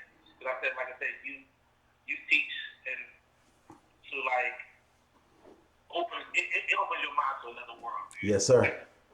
Yes, sir. Yeah. Absolutely. So Well, you do your thing, man. thank you very much, Daniel. I appreciate you tremendously, my man. And you're going to be my last call for the night because I'm almost hitting that hour mark. So, guys, we are not taking any more calls. So if you did not get a chance to call in, make sure that you subscribe. So the next time I'm live, you will be able to participate. And guys, I just want to thank you guys so much for sticking with me. We've been on for, let's see, it's about to be 3 hours. I got 9 more minutes left. So I just want to just take the opportunity to say thank you so much for watching. Thank you so much for tuning in. Thank you so much for being a part of this. Thank you so much for being a part of the 10,000. I knew that, I was like, man, when I first started my YouTube channel, I had so many self-limiting beliefs. And I am going to hit 100,000. I'm going to hit 100,000. I'm going to hit 100,000. I'm going to get 100,000. 1,000,000 will be amazing. I am, at the same time, I'm realistic. I have faith. I don't have foolishness. And I know that my niche and my demographic is a little different. To be 1,000,000, I'm not very pop culture-ish, and YouTube isn't really in my demographic. It's a lot for a lot of the younger people and whatnot. At the same time, you never know. I don't want to limit God. At the same time, I have no problem going inch by inch, step by step. So 10,000 was a huge milestone for me, and I appreciate it tremendously, guys. Thank you so much for believing in me. Thank you so much for sharing this with other people. Thank you so much for interacting. Thank you so much for commenting. Thank you so much for hating on me. Thank you so much for trolling me. Thank you so much for making me sharper. Thank you so much for making me grind harder. I appreciate it all tremendously. And I know that if it's not for the blessing of Jehovah God, as well as you all, I wouldn't have this. So even though people say, oh, you're so arrogant, you're so flashy, so egotistical. One, I'm not arrogant. Yes, I am flashy, and I'm not egotistical. You just are discerning me the wrong way. But yes, I am definitely flashy, because wealth and riches shall be in my house. And it just is what it is. You understand what I'm saying? So thank you guys so much for watching and kicking it with me and holding tight. I am going to hit that 3-hour mark. I am definitely going to hit that 3-hour mark. And so tomorrow, for all of my clients, I'm doing nothing but one-on-ones tomorrow. So all the clients that I'm doing one-on-ones with have either paid or already paid for their one-on-one consultation. Everybody else that's in the executive coaching, like Darnell, They get a 15-minute consultation with me for free. That is going to be in the secret mentorship group. That's going to be available there. That's it, and that's all, guys. I'm looking forward to, if I can hit 10,000, I know I can hit 100,000. Am I going to hit it in a year? Probably not, but I'm going to hit it. And if we continue to move forward and you continue to share, you continue to like, and it's very, very important that you share everywhere. And especially if you value me, like all those kind of words you say is good. I appreciate it. But let me see the action. The action. Post it in your Facebook group. Share it everywhere. I don't care if you just shared it. Share it again. If you're on Instagram and you're if you're on Instagram and you're watching, record your screen, make a video at me, take a picture of it at me. Let people know you value this. Even though, as you guys see, it's not going to run out. You don't have to, I want to keep Dean as a secret. Listen, you can't keep me as a secret if you try.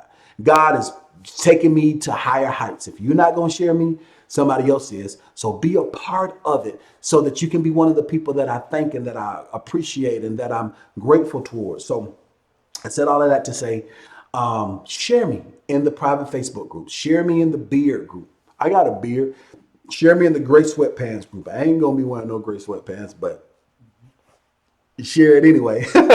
Share me everywhere so that people know that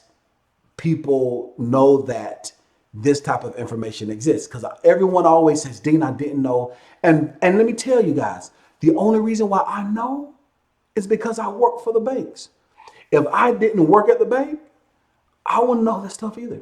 But because I have this ambition and I have this drive and I ain't gonna let nobody profit off of me and I'm tired of making other people rich, I was bold enough to step out on faith.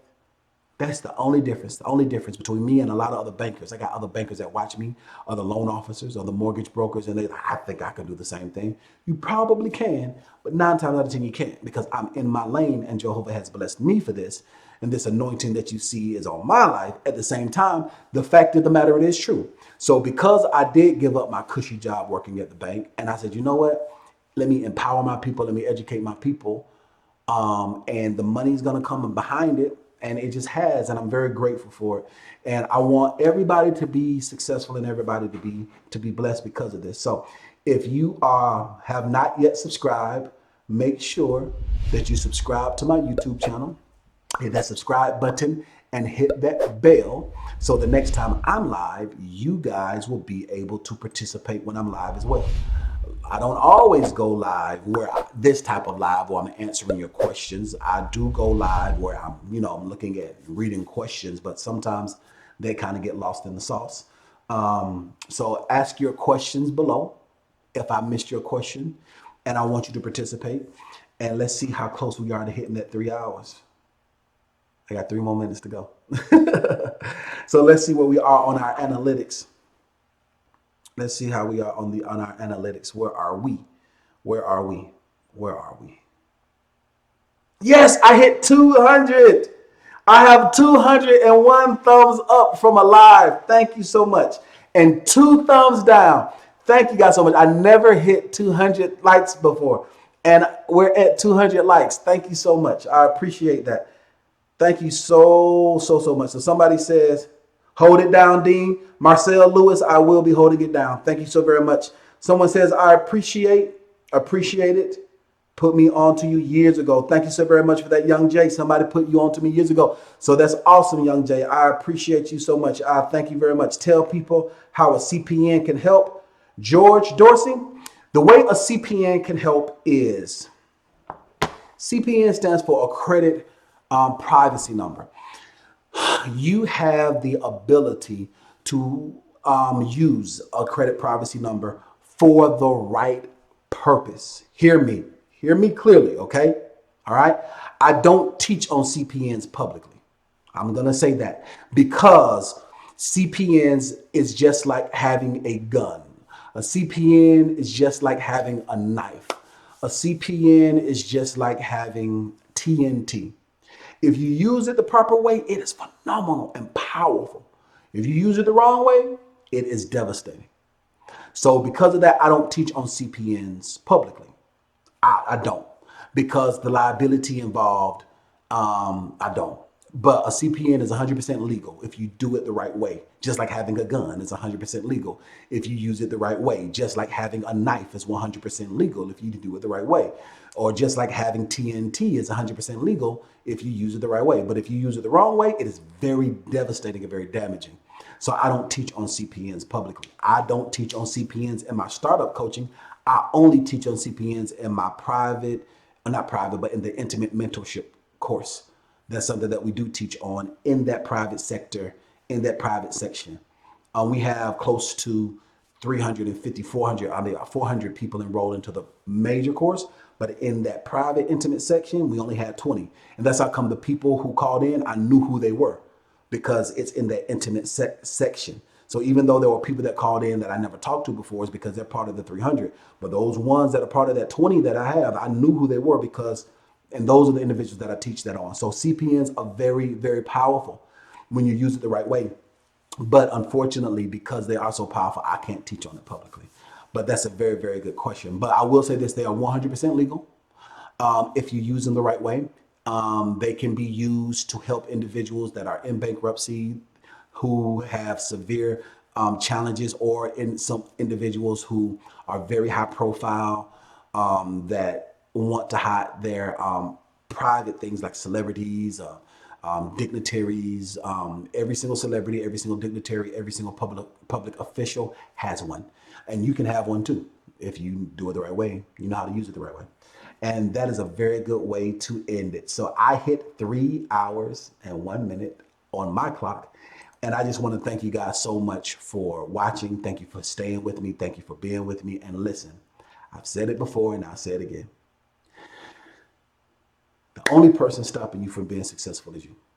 If you don't know the person, meet the person. If you don't have the character, develop the character. If you don't know how, learn how.